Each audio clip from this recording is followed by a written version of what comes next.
পরিচিত হই, তারপর মাঝখানে অনুষ্ঠানের যে ইনিশিয়ালস গুলো রয়েছে, অনুষ্ঠানের যে প্রয়োজনীয় বিষয়গুলো রয়েছে সেগুলো নিয়ে আমরা কথা বলবো। জি, আপনার নাম, পরিচয়? আমার নাম রিয়ান আহমেদ জসিম। আমার দেশের বাড়ি চাঁদপুরে হেমচরে। তো আমি ছোটবেলা থেকে বড় হয়েছি গাজীপুরে। গাজীপুরে বড় হয়েছেন, আচ্ছা, ওকে। জীবন গল্প অনুষ্ঠানটা আপনি শোনেন নিশ্চয়ই, নইলে তো আপনি এখানে বলতে।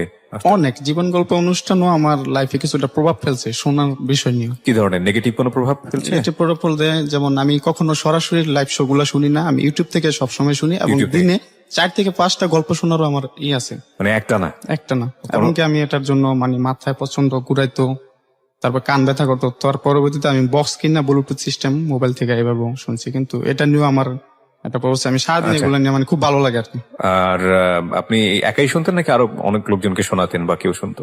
একাই শুনতাম, কিন্তু একটা গল্প বকা টকা দিয়েছে কখনো এইসব গল্প শোনার জন্য না, ফ্যামিলি থেকে? বকা দিব আমি তো দোকানে এমন একটা পজিশনে, আমাকে বকা দেওয়ার কারো একমাত্র মালিক ছাড়া কোনো নাই। তারপর দিত না? সবাই আর কি আমাকে নিয়ে একটু দুষ্টামি ফাজলামি করতো, যেগুলো শুনে কি লাভ বা সারাদিন শুনতেন? সারাদিন। ওকে, ইউটিউবের কথা যেহেতু আসলো, প্রিয় শ্রোতা, আমাদের ঢাকা এফএম এর ইউটিউব চ্যানেল আছে জীবন গল্প এবং সিক্রেটস অনুষ্ঠানে। আপনারা ওখান থেকে আমাদের পুরো অনুষ্ঠানগুলো ডাউনলোড করতে পারবেন, যাবতীয় অনুষ্ঠান মানে এখন পর্যন্ত যতগুলো এপিসোড হয়েছে সেগুলো ডাউনলোড করতে পারবেন, শুনতে পারবেন ওখান থেকে। আমাদের ইউটিউবের চ্যানেলটা জানা আছে আপনার? www.youtube.com/dfm904। হ্যাঁ, www.youtube.com/dfm904। ওখানে গিয়ে অবশ্যই আপনারা সাবস্ক্রাইব বাটনে ক্লিক করবেন এবং নোটিফিকেশনটা অন করে দেবেন, তাহলে নতুন পর্ব ওখানে আপলোড করার সঙ্গে সঙ্গে আপনার মোবাইলে নোটিফিকেশন চলে যাবে এবং আপনি সবার আগে শুনতে পারবেন ওখান থেকে, যদি আপনার নোটিফিকেশন অন করা থাকে। তো কি যেন নামটা বলছিলেন? জসিম। জি, আচ্ছা, তো জসিম, যেহেতু আপনি জীবন গল্প শোনেন, আপনি নিশ্চয়ই জানেন কিভাবে এখানে জীবন গল্প বলতে হয়। বলুন, শুরু তার আগে আমি একটু প্লাস করে নিই জি। যে জীবন গল্প আসলে 3টা গল্প আমার জীবনে এখনো আমার মনে আছে, যে আমি তো শুনি। আচ্ছা, একটা গাজীপুরের যে তুই যে ক্যান্সার এফেক্ট লাভ স্টোরি, জি। ইমন তীব্রতা গল্পটা আমি শুনে অনেক মানে চোখের জল পড়ছে অনেক। তারপরে এই গল্পটা শুনে আমি মনে করেন অনেক লোকের এটার প্রতি আরো আগ্রহ বাড়াইছি। আচ্ছা, আর হাসছি আপনার এই নতুন স্টেশনে রিক্তা নামের একটা মেয়ের গল্প ছিল, ওই যে উনি বোর্ডে শালিরে ব্ল্যাকমেল করে আর কি করছে, আচ্ছা। তখন আপনি ওনার বকাঝকা করতেছিলেন যে আমি ওর পাইলে হাড়গোড় ভাঙা দিতাম, ঠ্যাং ভাঙা ও দিতাম। আচ্ছা, আচ্ছা, ফাইন। কিছুদিন আগে এসেছিল। তখন আমি রাত্রে মানে কাজ করতেছি, ভেরি ভেরি স্যাড স্টোরি এবং এটা খুব দুঃখজনক। আমি খুব মানে আমার এই যে লাইফে লাস্ট এই ট্রেজেডিটা ঘটার পর আমি কখনো হাসিনি, মানে ওই গল্পটা শুনে খুব হাসছিলাম। কিন্তু গল্পটা খুব প্যাথেটিক, হ্যাঁ। খুবই, এবং আমি সত্যি সত্যি পেলে হাড়গোড় ভেঙে দিতাম, এরকম একটা অনুভূতি হ্যাঁ, হয়েছিল। এরকম বলছিলেন। আচ্ছা, তো তারপরে আরেকটা গল্প যেটাকে আমাকে নাড়া দিছে এবং রাত 2টা বাজে আমি সাহায্য করতে বাধ্য হয়েছি, সেটা হলো রুবানা হক প্রিয়ঙ্কা রাম্মু। আচ্ছা, মনে আছে? তখন রাত 2টা বাজে আমি বিকাশে আমার সাধ্য মতো 500টা টাকা ওনাকে আমি সাথে সাথে। কোথায় ছিল এই গল্পটা? অন্য রেডিও স্টেশনের? আগের রেডিও স্টেশন? Radio station. মেয়েটা কি ছিল? মেয়েটা কি কোনো গল্পটা কি ছিল? মেয়েটা ছিল ওই লোকা ওই যে ওনার বড় ভদ্রলোক ফ্যামিলির মেয়ে আর কি। হ্যাঁ। তো ওনার এই যে জোর করে এলাকার একজন বড় বিয়ে করছিল, তো ওনার যে বাচ্চা একবার করে অনেকবার 7-8বার বাচ্চা নষ্ট হয়েছে, লাস্টের বাচ্চাটুকু মেশিনে বাড়ি করতে গিয়া ভাঙ্গা গেছে, তারপরে বাইরে থেকে চিকিৎসা করে আনছে। একটা মেয়ে আসছিল প্রিয়ঙ্কার নাম। ও আচ্ছা, প্রতিবন্ধী মেয়েটা। হ্যাঁ, ভিডিও আপলোড করছিলেন। ওই ভিডিও দেখার পর তো আমার কাছে টাকা ছিল, কিন্তু এমন একজনের টাকাটা আমার ছোট ভাইয়ের পরীক্ষার ফিস। তো মানে আমার মনটা এত হয়েছিল, তখন আমি ওখান থেকে 500 টাকা দিয়ে দিছি আর কি। একটা কথা বলি প্রিয় শ্রোতা, আসলে এগুলো না আমি কখনো বলতে চাইনি আমার এই অনুষ্ঠানে, মানে কখনোই বলি না, ভালো লাগে না বলতে আসলে, কারণ নিজের ঢোল নিজে পেটানো হয় এবং এতে আসলে কষ্টই হয় এক ধরনের। এই যে জীবন গল্প কিংবা আগের রেডিও স্টেশনে যে অনুষ্ঠানটা আমি করতাম, এগুলোর তো আসলে কন্টেন্ট সেম, মানুষ লাইফের স্টোরি বলেন, with the name of almighty Allah. আমি এখন পর্যন্ত এই অনুষ্ঠানের মাধ্যমে কত মানুষকে যে সাহায্য করতে পেরেছি আপনাদের সহযোগিতায়, এবং এই সাহায্যে অনেক সময় তারা যেই প্রবলেমটা নিয়ে আসেন সেই প্রবলেম সলভ হয়েও আরো বেশি হয়ে যায়, আবার কোন কোন সময় আসলে সাহায্য কিছুই না তাদের প্রবলেমের জায়গাটিতে, কিন্তু কত মানুষ যে সাহায্য পেয়েছেন এই অনুষ্ঠানের কল্যাণে, এটা নিঃসন্দেহে সৃষ্টিকর্তার কাছে কৃতজ্ঞতা আমরা জানাই। এবং আপনি চিন্তা করতে পারবেন না, এই যে ভদ্রলোক যিনি বললেন জসিম, যে ওটা অন্যের টাকা আমি বিকাশ করে পাঠিয়েছিলাম, এরকম কত মানে হৃদয়বান মানুষ তাদেরকে সাহায্য করেন। কিছুদিন আগে গল্প এসেছিল, যদি আপনার শোনা থাকে, সিলেটের এক ভদ্র ফ্যামিলি রেপ হয়েছে। আমি এটা অ্যানাউন্স করার পর না, তার বিয়ে শাদী হয়েছে কিনা আমি এখনো আপডেটেড না, আমি খোঁজ খবর রাখছি। আপডেট হওয়ার পর যেই সাহায্য এসে তা দিয়ে মোটামুটি তারা সচ্ছল হয়ে যেতে পারবে। হ্যাঁ, তো এটা আসলে কত বড় দোয়া না, মানে প্রত্যেকেই কিন্তু প্রত্যেকের জায়গা থেকে একটা পার্টিসিপেট করলো এবং এটা কিন্তু জীবনে অনেক বড় হয়ে রিটার্ন আসে। তো যাই হোক, আজকের অনুষ্ঠানটা একটু অন্যভাবে শুরু হলো, ভালো লাগলো আপনার কথা শুনে। আপনারা পাশে আছেন বলেই এই অনুষ্ঠানটি এত সুন্দর, এই অনুষ্ঠানটি এতদিন পর্যন্ত চলেছে এবং এটা আরো সামনের দিকে যাবে ইনশাল্লাহ। আর এই অনুষ্ঠানে যদি আপনারা অংশগ্রহণ করতে চান প্লিজ আমাদেরকে ফোন করবেন। আমাদের ফোন নাম্বারটি হচ্ছে 09611904 আমি আবারও বলছি 09611904। হ্যাঁ, তো জসিম শুরু করুন একেবারে ছোটবেলা থেকে যেখান থেকে মনে পড়ে। আমরা ফ্যামিলিতে বাবা মা আছে, আমরা 2 ভাই 2 বোন। তো ছোটবেলা আমার যতটুকু মনে আছে, আমি 1 থেকে 3 পর্যন্ত ব্রাক স্কুলে লেখাপড়া করছি, গ্রাম অঞ্চলে যে ব্রাক স্কুল। বাবা কি করতেন? আমার বাবা কৃষি কাজ করতে, আর আমাদের রিভার কান্ট্রি এলাকা, তো ওখানে আপনার মাছ ধরা হয়। আচ্ছা, তো মাছও ধরতেন? 6 মাস মাছ ধরতেন, 6 মাস উপরে কৃষি কাজ করতেন। আচ্ছা, ওকে, ঠিক আছে। তো লেখাপড়া একটু ভালোই ছিলাম। 3 থেকে ওখান থেকে 4-এ ওঠার পর 4-এ 5-এ প্রাইমারি স্কুলে কাটাইছি। তো আমার কি আবার একটা কি, আমি পড়া একবার দেখলেই মানে মুখস্থ হয়ে যায়, বলতে পারি। আচ্ছা, তো ওই দিক থেকে আমাদের প্রধান শিক্ষকের সাপোর্ট পাইতাম আর কি। আচ্ছা। উনি আমারে খুব অন্য চোখে দেখতেন। পরে যখন বার্ষিক পরীক্ষা দিলাম, তো আমরা যখন 3-4 জন একসাথে স্কুলে যাই, তো পরীক্ষার সময় দেখলাম যে ওরা আমার যা দেখা লাগছে আর কি করছে, কিন্তু তখন আমি পরীক্ষা দিয়ে ঢাকা যাই বেড়াইতে যাওয়ার পর আয়সা শুনি ওরা সবাই পাস করছে, আমি ফেল গেছি। তো আমি খুব কান্নাকাটি যে না, এটা কিভাবে সম্ভব যে মানে আমার আপনার দেখে লিখে পাশ করে ফেললো আর আপনি ফেল করে ফেললেন। পরের বাদে আমি খুব কান্নাকাটি, আমি আর লেখাপড়া করবো না এই সেই। তো মা বলতেছে আগে স্কুলে যাও, স্কুলে যা দেখো যে কি হয়েছে। পরে স্কুলে যা দেখি যে না, আমি ফেল করি নাই, আমি পাসই করছি। এটা একটা গুজব ছিল। আচ্ছা, 6-এ যখন ভর্তি হই, 6-এ ভর্তি হলে আমার তো আর লেখাপড়ার মন বসে না, মানে বাড়ির পাশে স্কুল, ভালো লাগে না। এই তো এলাকায় ঘোরাঘুরি করি করি এরকম নিয়া। তো আমাদের আবার একটা ইসলামিক স্যার ছিল, তো উনি নামাজ না পড়লে সবাই মারতো আর কি। তো আমি ওই দিন নামাজ না পড়ে মিথ্যা কথা বলছি যে হ্যাঁ স্যার আমি পড়ছি। তো পিছন থেকে আমার ফুয়াতো ভাই ছিল রাজা, ও বলতেছে যে না স্যার ও পড়েন। তো স্যার আমারে মারলো, মারার পর আমি বললাম যে আমি আর স্কুলে যাবো না। তারপরে মা বলতেছে তো স্কুলে যখন যাবি না, তাহলে আমাদের কাজ করেই খাওয়া, তোর বসায় তো আর আমি খাওয়াবো না, তোর বাপে গালাগালি করে ই করে। তখন আমার ফুয়াতো ভাই থাকে ধানমন্ডি জিগাতলা, ওনার সাথে যোগাযোগ কইরা তো এখানে পাঠাইলো। বয়স কত ওই সময়টাতে আপনার? ওই সময় আমার 11 কি বা 12 হবে। আচ্ছা, তো ঢাকা শহরে আসলেন কাজের জন্য, হ্যাঁ, লেখাপড়া ছেড়ে দিলেন। লেখাপড়া ছেড়ে দিছি। কাজ কি ছিল আপনার? কোথায় আসলেন? বাড়ি থেকে আসার পর যেখানে চাকরি নিছি, ওনার এত ভালো লোক যে আমারে, ওনার কোনো ছোট ভাইটাই কিছু নাই, ওনার আব্বা আম্মা আর ওনার 2 ভাই, এক ভাই বিয়ে করছে আর আমি যা চাকরি উনি বিয়ে করেন না। তো ওনাদের সাথে ফ্যামিলি, জয়েন্ট ফ্যামিলির মতো একবার থাকতেছি। ওনারা আমার কখনো বাড়িতে মেহমান আসলে যদি জিজ্ঞাসা করছে যে উনি ওকে, বা এসে বলছে যে আমার ছোট ছেলে, কোনো সময় বলে না যে ও আমাদের দোকানে কাজ করে বা ওরকম কি, একবারে। কিন্তু ওনার আদর ভালোবাসা পায় আমি আর বাড়িতে যাই না, বছর পর 1 বছরে একবার বাড়িতে যাই আর কি। এইভাবে ওখানে কোথায়? এটা ঢাকাতে? এটা গাজীপুর। গাজীপুরে, ওকে। গাজীপুর। তো আমাদের দোকানে একটা কাস্টমার ছিল যে উনি রং মিস্ত্রি, ওনার সাথে আমার খুব ভালো পরিচয়। উনি আমার বাইকনা বলে ডাকতো। তারপরে ওনার মামা বলে ডাকতাম। তো একদিন এখানে প্রায় 5 বছর চলে গেছে দোকানদারি করতেছি এরকম। জি।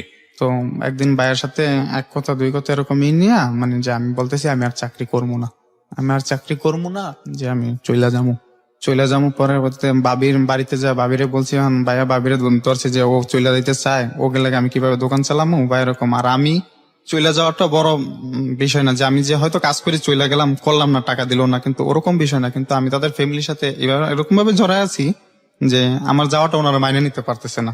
ওখানে আমি কিছুদিন মানে চাকরিটা ছেড়ে দেওয়ার পর আমার দুলাভাই, তো কিছুদিন এইভাবে বেকার ঘুরি, কিন্তু দুলাভাই পরবর্তীতে 50,000 টাকা দিয়ে আমার একটা চাকরি নিয়ে দেয়, যে মাল্টিপারপাস কোম্পানি, যেটা আর কি ফিল্ডে টাকা ছাড়ে বা গ্রাহক থেকে টাকা উঠায় ওরকম। তো আমার দুলাভাই 50,000 টাকা দিয়ে আমার ওই চাকরিটা নিয়ে দেয়। চাকরিটা নিয়ে দেওয়ার পর তো এখন ওই আগের মালিকে বলতেছে যে ওই চাকরির ডিউটি একবারে সীমিত। তো আগের মালিক বলতেছে যে তুমি এইটার পাশাপাশি তুমি আমার একটু সময় দাও, তো আমার ব্যবসাটা চলবো, এরকম করবো। তখন আমি বলতেছি যে আচ্ছা ঠিক আছে, অসুবিধা নেই, আমি দিব। তো ওই চাকরিতে যাওয়ার পর যে আমার মানে এলাকায় যে পরিচিত, আমার আগে থেকে প্রায় 10 বছর ওখানে আছি, এলাকায় যে পরিচিত, এই পরিচিত কাজে লাগায় মানে কি ওই চাকরির মধ্যে 3 জন আমরা ফিল্ড অফিসার ছিলাম। তো ওখানের মধ্যে সেরাটা আমি হই আর কি।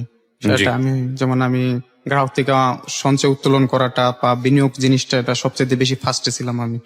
তো এটা তারপর ওই মালিক আমারে মানে একটু আদর যত্ন ভালোই করতো। তারপরে একদিন ওই যে মামা বললাম, ওনার সাথে ভালো সম্পর্ক, উনি বলতেছে যে আমার সাথে তোর একদিন বেড়াতে যাওয়া লাগবো। তো আমি বলতেছি কোথায়? বলতেছে সাভার। তো আমি বলতেছি কে? বলতেছে যে এরকম আমার 2টা শালি আসছে, তো ওদেরকে আনতে যাবো, আমার বাসায় বেড়াতে আসবো, ঠিক আছে? তো বলতেছে যে পরে দোকানে বৈশা গল্প আড্ডা করতেছি, তো উনি আমার বলতেছে যে বাইক না, আমার একটা ফুফা শাশুড়ি আছে ছোট, সম্পর্কে ফুফা শাশুড়ি লাগে, তো তুমি ওই মেয়ের সাথে কথা বলো, মেয়েটা খুব সুন্দর, এমনি গরিব ভদ্র, আচ্ছা। আমি তো তোমার চিনি, আর মেয়ে তো আমার সম্পর্কে ফুফা শাশুড়ি লাগে। তো আমি বলতেছি আচ্ছা ঠিক আছে, তুমি নাম্বারটা দিও আমার। তো ওই মেয়ের নাম ছিল জাসমিন। তো কত সালের ঘটনা এটা? এটা 2013 ফার্স্টে দেখবো। তারপর মামা নাম্বারটা দেওয়ার পরে ওই মেয়ের সাথে আমি কথা বলি, প্রায় এক সপ্তাহ কথা বলি। বলার পর মেয়েকে জিজ্ঞাসা করলাম যে তুমি লেখাপড়া করো না, আবার পারিবারিক সমস্যার কারণে লেখাপড়া করি না, তো এরকম তুমি কোথায় আছো? যে আমি বর্তমানে মোহাম্মদপুর আছি। তো এই আর কি যাই এক সপ্তাহ আর কি, নতুন অবস্থায় যেরকম কথাবার্তা চলে ওরকম। তো মামা বলতেছে যে যে আমার ওই শালিরে আনতে যাবো, ও দুইজনের আনতে যাবো, তো তো আমার সাথে যাওয়া লাগবে। তো আমি যাওয়ার ইচ্ছা ছিল না। তো ওই দিন এক পর্যায়ে জোর করে নিয়ে গেছে, তো আমারে আর আমার যেটা তো ভাই জুয়েল, ওদের বাড়িতে। দুইজন সাবান। মেয়েটার নাম কি ছিল? ও যার সাথে কথা বলছি তার নাম ছিল জেসমিন। জেসমিন। আচ্ছা, কার বাড়িতে নিচ্ছে? মেয়েটার বাড়িতে তো না, মেয়েটার বাড়ি না, এটা হলো মামার ফুফা শাশুড়ি, ও ঢাকা আসছে, আবার মামার দুইটা শালি আসছে। আচ্ছা। শালি আসছে, ওরও মনে করেন ঢাকা আসছে সাবার। তো এই মেয়েটা আসছে মোহাম্মদপুর আর ওরা আসছে সাবার। তো দুজনেরই আনা হবে ওনার বাড়িতে আর কি। কার বাড়িতে? এটা মামার এটা বাড়িতে। মামার বাড়িতে, হ্যাঁ। আচ্ছা, মানে জেসমিনকেও আনা হবে। জেসমিন তো আপনাকে ডেকেছো মামার বাড়িতে? তারপরে ওনার সাথে ওই দিন আমার যারা তবে জুয়েল আর আমাকে নিল আর কি। তো সাবার গেলাম, সাবার যাওয়ার পর বাসায় যাওয়ার পর দেখলাম যে ওনার দুইটা শালি। তো বলতেছে যে ঢোকার পর যে বলতেছে দুলাভাই কেমন আছেন, এসে বলতে ওরা জানতে পারি যে ওদের একটা নাম মুন্নি, আর বাসায় আরো লোকজন আছে। তো অনেক পরিচয় হইলাম, অনেক সবাই সবার সাথে পরিচয় হয়, খাওয়া দাওয়া সালামি করলাম। আসলে যে ওই দিন গেছি, যাওয়ার পর মানে ওদের দেখার পর এরকম একটা ফিল বা ওরকম কিছু, ওরকম মনের মধ্যে কোনো কিছু ছিল না। স্বাভাবিকভাবে যেভাবে চলাফেরা ওইভাবে করতেছি। পর আমরা গাজীপুরে আসলাম, গাজীপুরে আসার পর এখন বাসায় ওদের রায়কা টেকা, তো আমরা চলে আইছি। ওই দিন রাত 9টা বাজে গেছে আসার পর। চলে আসার পর এখন সকালবেলা দেখা করতে গেলাম। দেখা করতে যাওয়ার পর আসলে কি ওই যে এক জায়গায় কথাবার্তা বলতে বলতে যেরকমই হয়, ওই মেয়েটার সাথে একটু বেশি কথা বলা প্রয়োজন। কোন মেয়েটা? আর মুন্নিটা একটু মোটা কাটা ছিল, ওই ছিল। ওরা যেহেতু আমার মামার শালী, সেহেতু ওরা আমার ও মামা বলে ডাকছে, ঠিক আছে। মামা বলে ডাকতেছে, তো ওরা বলতেছে যে মামা ঘুরতে যাবো, আমাদের ঘুরতে নিয়ে যাওয়া হবে, আপনাদের এলাকায় আসছি এরকম। তো আমি বলতেছি যে কোথায় যাইবা? তো দেখো ওরা আবার একটা মামার একটা শালা ছিল আলামিন, তো আলামিনে বলতেছে যে ওনারে বলি যে আমাদের যাতে ঘুরতে নিয়ে যায়। কোথায় এরকম স্পেস পাই না, যে আবার এলাকার কন্ডিশনও বেশি ভালো না, যে নিয়ে যদি কোনো অসুবিধা হয়। তো লাস্ট পর্যন্ত ওই যে আমার মাল্টিপারপাস অফিসে নিয়ে গেলাম ওদেরকে বিকালবেলা। জি। অফিসে নিয়ে গিয়ে তো ওখানে ভালো পরিবেশ আর কি থাকার মতো। তো ওখানে ওদের সবাই নিয়ে গেলাম। তো আমরা সবাই অফিসে যাওয়ার পর, তো আমার অফিস স্টাফ সবাই আমার জন্য মানে অফিসটা ক্লিয়ার করে দিছে যে আমার গেস্ট আছে, তাদেরকে আমি আপ্যায়ন করবো, এই করবো। ফাস্টফুডের দোকান থেকে এরকম সবকিছু আনার পর আমরা সবাই একসাথে খাওয়া দাওয়া করতেছি। তো রিক্তা আমার পাশে বসছে, আমার যে বসার টেবিলটা ওইটার পাশে রিক্তা বসছে, আর ওই পাশে মুন্নি আলামিন জুয়েল বসছে। বসার এক পর্যায়ে সবাই দুষ্টামি করে খাইতেছে, তো থেকে বার্গারটা মানে মাটিতে পড়ে যায়। পড়ে যাওয়ার পর আমি উঠাইতে যাই, ও উঠাইতে যায়। এক পর্যায়ে মানে ওর চুলগুলো আমার এখানে লাগে আর কি, চোখে মুখে লাগে, চোখে মুখে লাগে। আসলে ওই অনুভূতিটাই আমার জীবনে কাল হয়ে দাঁড়াইছে, ঠিক আছে। তখন ওরে মানে আমার খুব একটা এরকম যে ভালো লাগে আর কি, এরকম একটা লাগে। তো ওরে যাইতে যাইতে পাশে পাশে অনেক বলি যে তোমার না আমার খুব ভালো লাগে এসে। ওরা ও কোনো পাত্তা দেন এরকম করে না, যে বাপসে দুষ্টামি করে বলি করি। তো বাসায় যাওয়ার পর ওরা আমি বলি দেখো তুমি তো আমার মামা ডাকছো, তো এরকমটা না, আমাদের তো কোনো সম্পর্ক আগে থেকে নাই, ঠিক আছে, কিন্তু তোমার আমার খুব ভালো লাগে, চলো না আমরা সম্পর্কটা পাল্টাই, ঠিক আছে, আমি তোমার সাথে সম্পর্ক পরেও আমার ইডিয়েট বলে একটা বকা দেয়। ইডিয়েট বলে বকা দেওয়ার মতন আমি রাগ করে ওখান থেকে চলে আসি। চলে আসার পর দেখে আমার নাম্বার অনেকগুলো ফোন দেয়, আমি ফোন ধরি না। পরে একটা মেসেজ আসে যেখানে লেখা ছিল আই এম সরি, আসলে আমি এই কথা বলতে চাইনি। পরের বাদে আমি ফোনটা রিসিভ করি, বলতেছি যা সরি যখন বলছো তাহলে সমস্যা নেই, আমি কথা বলি। বলতেছি যে আপনি আসবেন না এখন? আমি বলতেছি না, এখন অনেক রাত হয়ে গেছে, কালকে সকালবেলা আবার আসবো। পরে সকালবেলা যায় দেখা করি করি, মানে আমি একটু পাশ কাটাই চলি আর কি, যেহেতু আমার একটা বকা দিছে। এটি মনের মধ্যে একটা জিদও কাজ করতেছে যে আমি ওর সাথে প্রেম করবো এরকম। আর এদিক দিয়ে মামা বলতেছে, মামার ফুফা শাশুড়ি যে জ্যাসমিনের কথা, ঠিক আছে। তো আমি জ্যাসমিনের কথা বাদই দিয়ে দিছি যে আমি ওর সাথে আর কথা বলবো না, আমি ওর সাথে কথা বলবো। তো ওরা 2 দিন থাকলো, থাকার পর এখন যাবার পালা। এখন মামা ব্যবসা বাণিজ্য নিয়ে বিজি, তো উনি যাইতে পারবো না। তো আমার বলতেছে যে জসিম নিয়ে দিয়াইব। তো আমি রাজি হয়েছিলাম না, কিন্তু পরবর্তীতে বাধ্য হয়ে আর কি যাওয়া লাগে। তো ওই দিন তাড়াতাড়ি অফিসের কাজগুলো সাইরা ওদের নিয়ে বাইর হই, মামার শালা আলামিন আর আমি যাই আর কি। তো যাইতে যাইতে আমি এইটুকুই বলি যে যাইতে পারি, বাসে উঠে বলি কি যাইতে পারি এক শর্তে, যে আমার সাথে সম্পর্ক করতে হবো, রাজি হইতে হবো। কোনোদিনও সম্ভব না। পরে আমি বলতেছি কে সম্ভব না, তুমি কেন করবো না, ঠিক আছে করতে হইব, ঠিক আছে, নয়তো আমি নাইমা যাবো বাস থেকে, তখন একা একা যাইতে পারবো না। তখন বলতেছে আগে আপনি যান, আপনি আমরা দাওয়াত দিলাম, আমাদের দেশের বাড়িতে যান, আমাদের বাড়িঘর দেখেন, আমাদের অ্যাবিলিটি দেখেন, তারপরে আপনি আমি কিছু দেখা লাগবো না, আমি তো তোমারও দেখছি, তো তো ওইটাই হইব। পরে বলতেছে যে আচ্ছা ঠিক আছে অসুবিধা নাই। পরবর্তীতে আমি ওই যে চান্দুরা পর্যন্ত যাওয়ার পর্যন্ত ওর টাইম দিয়েছিলাম যে এর মধ্যে তোমার রাজি হইতে হইব, নয়তো কিন্তু আমি বাস থেকে নেমে যাবো, পরবর্তী একা যাইতে পারবো না। পরবর্তীতে ও এমনিতেই বলে যে হ্যাঁ অসুবিধা নেই, আপনি কথা বললেন। তারপরে আমি বাসায় দাঁড়ান, আপনি মেয়েটাকে নিয়ে কোথাও পৌঁছে দিচ্ছেন? হ্যাঁ, শুধু মেয়েটাকে নিয়ে? মেয়েটা ওর যে ওরা দুই বোন আর আলামিন আর আমি, মানে আমরা চারজন টোটালে। টোটাল 4 জন যাচ্ছেন, তো জেসমিনের মধ্যে আর আসলো না? না, জেসমিনের মধ্যে আর আসলো না। Okay fine. পরবর্তীতে ও বাসায় যা পৌঁছানোর পর ওরা আমাদের জন্য আপ্যায়নের ব্যবস্থা করতেছে। তো এর ফাঁকে আমি ওরা বলতেছি এটা সময় খুব কম, আমি কিন্তু চলে যাবো, তো আমার তোমার যে কোনো একটা কিছু বলতে হবে। হয়তো হ্যাঁ, হয়তো না, ও কিছুই বলে না। তারপরে আমি বলি দেখো আমার যে কোনো একটা জিনিস জানাও। ও তারপরে ও শুধু একটা কথা বলে আগে আপনি আমাদের বাড়িতে যান, তারপরে দেখা যাক, আপনার দাওয়াত দিলাম, আপনি আমাদের বাড়িতে যান। তারপরে আমি বলতেছি যে তোমার কাছ থেকে একটা কিছু স্মৃতি আমার দিয়া যাও, যাতে আমি এটা রাখি। আর তোমার কাছে একটা রিকোয়েস্ট, আজ থেকে 7 দিন পর্যন্ত তুমি আমার সাথে কথা বলবে, এতে আমাদের সাথে যত ঝগড়াঝাটি যাই হোক, কিন্তু তুমি আমার সাথে কথা বলা বাদ দিবে না। এই 7 দিন পর রেজাল্টটা আমারটা আমি নিবো, হ্যাঁ? তো ও বলতেছে আচ্ছা ঠিক আছে, ও আদা করলো, প্রমিস করলো। তারপরে ওর হাতে দেখে আংটি, তো আমি একটা আংটি নিয়ে নিলাম, বললাম যে আমার এই আংটিটা আমি, তোমার আংটিটা আমি রেখে দিলাম, এটা তোমার স্মৃতি হিসাবে আমার কাছে থাকবে। তো মুন্নি বলতেছে যে দেখেন আংটির প্রেম কিন্তু থাকে না, আংটির প্রেম কিন্তু ভাঙা যায়, আমাদের এরকম বান্ধবীদের অনেক আংটি নিয়ে প্রেম হয়েছিল, তো এগুলো কিন্তু থাকে না। তো আমি বলছি এগুলো আমি বিশ্বাস করি না, ঠিক আছে। তো ওখান থেকে বাইরে আসার পর, না ওখান থেকে বাইরে নেই, মানে খাওয়া দাওয়া চলতেছে এই চলতেছে, কিন্তু ওর থেকে তারপর সত্যি কথাটা জানার জন্য মানে আমি ওরে এবার পাও দিয়া চাপটা দিয়ে এক সাইডে নিয়ে বলতেছি যে তুমি তাড়াতাড়ি বলো যে কি বলবা, হ্যাঁ বলবা না না বলবা। পরে ওর আফা চলে আসে আর কি। তো আপা চলে আসার পর দুজন সাইড কেটে যায়, সাইড কেটে যাওয়ার পর ওখান থেকে আয়সা পড়ি। আয়সা পড়ার পর ওর সাথে ফোনে কন্টিনিউ যোগাযোগ হইতেছে, এই হইতেছে, কিন্তু বা ওখান থেকে আর পর ও তো আমার এলাও করে না, মানে সবকিছু এরা এরা চলে বা ই করে না। তারপর কথাবার্তি বলে, ও বলে আমিও বলি, বলে এক পর্যায়ে ওরা দেশে চলে যায়, ওরা দেশে, ও না দেশে চলে যায় না, আমি দেশে চলে যাই, মানে আমার যারা তো বোনের একটা বিয়ে, ওই বিয়ে খাইতে যাবো। তো আমি বলতেছি যে তুমি আমার সাথে কথা বললো, আমি দেশে যাই, যেখানে যাই তুমি আমার সাথে কথা বলো। এই কথাটা আবার মামা টের পাইছে যে আমি ওর সাথে এরকম এরকম ই করি। তো মামা তো আমারে মানে অন্যরকম ভাবে শাসাইতেছে যে তোরে নিলাম ভালোর জন্য, এখন থেকে তুই ই করে বলি, তোরে দেখালাম একটা তুই করস আর একটা এরকম। তো আমি বলতেছি না, ওরে আমার ভালো লাগছে, আমি ওর সাথে ই করবো। পরে বলতেছে না এটা কোনোদিনও সম্ভব না, এটা কোনোদিনও সম্ভব না, আর এটার মধ্যে আমি রাজি না। তো তখন আমিও বুঝতে পারছি যে ওনারে জানলে তো হয়তো এবো, তো ওনারে লুকায় লুকায় মানে ওর সাথে কথা বলি। তো দেশে যায় বিয়ে, চাস্তো বোনের বিয়ে খাওয়া আসার পর ওখানে একদিন থাকি, শুধু সকালে নামি, দুপুরবেলা বিয়ে খাই, বিকেলবেলা আবার চলে আসি। তো যাওয়ার টাইমে আমি আবার তোমার দেখতে ইচ্ছা করে, তো আমি তোমার দেখতে আসবো। তো ও বলতেছে আসেন, অসুবিধা নেই। ও ভাবতে পারেনি যে আমি যাবো, যে বললেই কি চলে আসে। তখন আমি বিয়ে খাই রাত্রেই চলে আসি। আমাদের তো লঞ্চে আসা লাগে, তো রাতকে লঞ্চে চলে আসার পর সকাল ভোরবেলা আমি ঢাকায় পৌঁছাই। ঢাকা পৌঁছার পর ওদের এখানে যা ওর ভোরবেলা ফোন দিতেছি যে আমি কিন্তু চলে আসি সত্যি সত্যি। ও বলে যে আপনি বারবার এত ফোন দিয়েই করেন, কে বলছি না আসলে আসেন। তো ওর দুলাভাই আর আফা গার্মেন্টসে চাকরি করে, সকাল 8টা বাজে অফিসে বাইরে, তো 8টা পর্যন্ত ওই বৈলাপুর স্ট্যান্ডে আমি বৈশা থাকি সাবার। তো বৈশা থাকার পর ওনারা যখন দেখি বাইরে হয়ে গেছে বাসা থেকে, তখন আমি বাসায় যাই। বাসায় গিয়ে নক করার সাথে সাথে দরজা খুলে ও তো দেখে আমার অবাক, বলতেছে যে আপনি কি মানুষ না আর কিছু, যে আপনি সত্যি সত্যি চলে আসলেন। পরে আমি বলতেছি দেখো আমি আমার ভালোবাসার জন্য সবকিছুই পারি, এটা আমার প্রথম পরীক্ষা। তখনও তো মেয়ে কথা দেয়নি আপনাকে যে আপনাকে লাভ করে? ওকে, তখনও কথা দেয়নি, ঠিক আছে। তখন ওরা দুজন হাসতে হাসতে শেষ, বাবা এই কোন আজব লোকের পাল্লায় পড়লাম, ঠিক আছে, একটু বলাতেই চলে আসলো।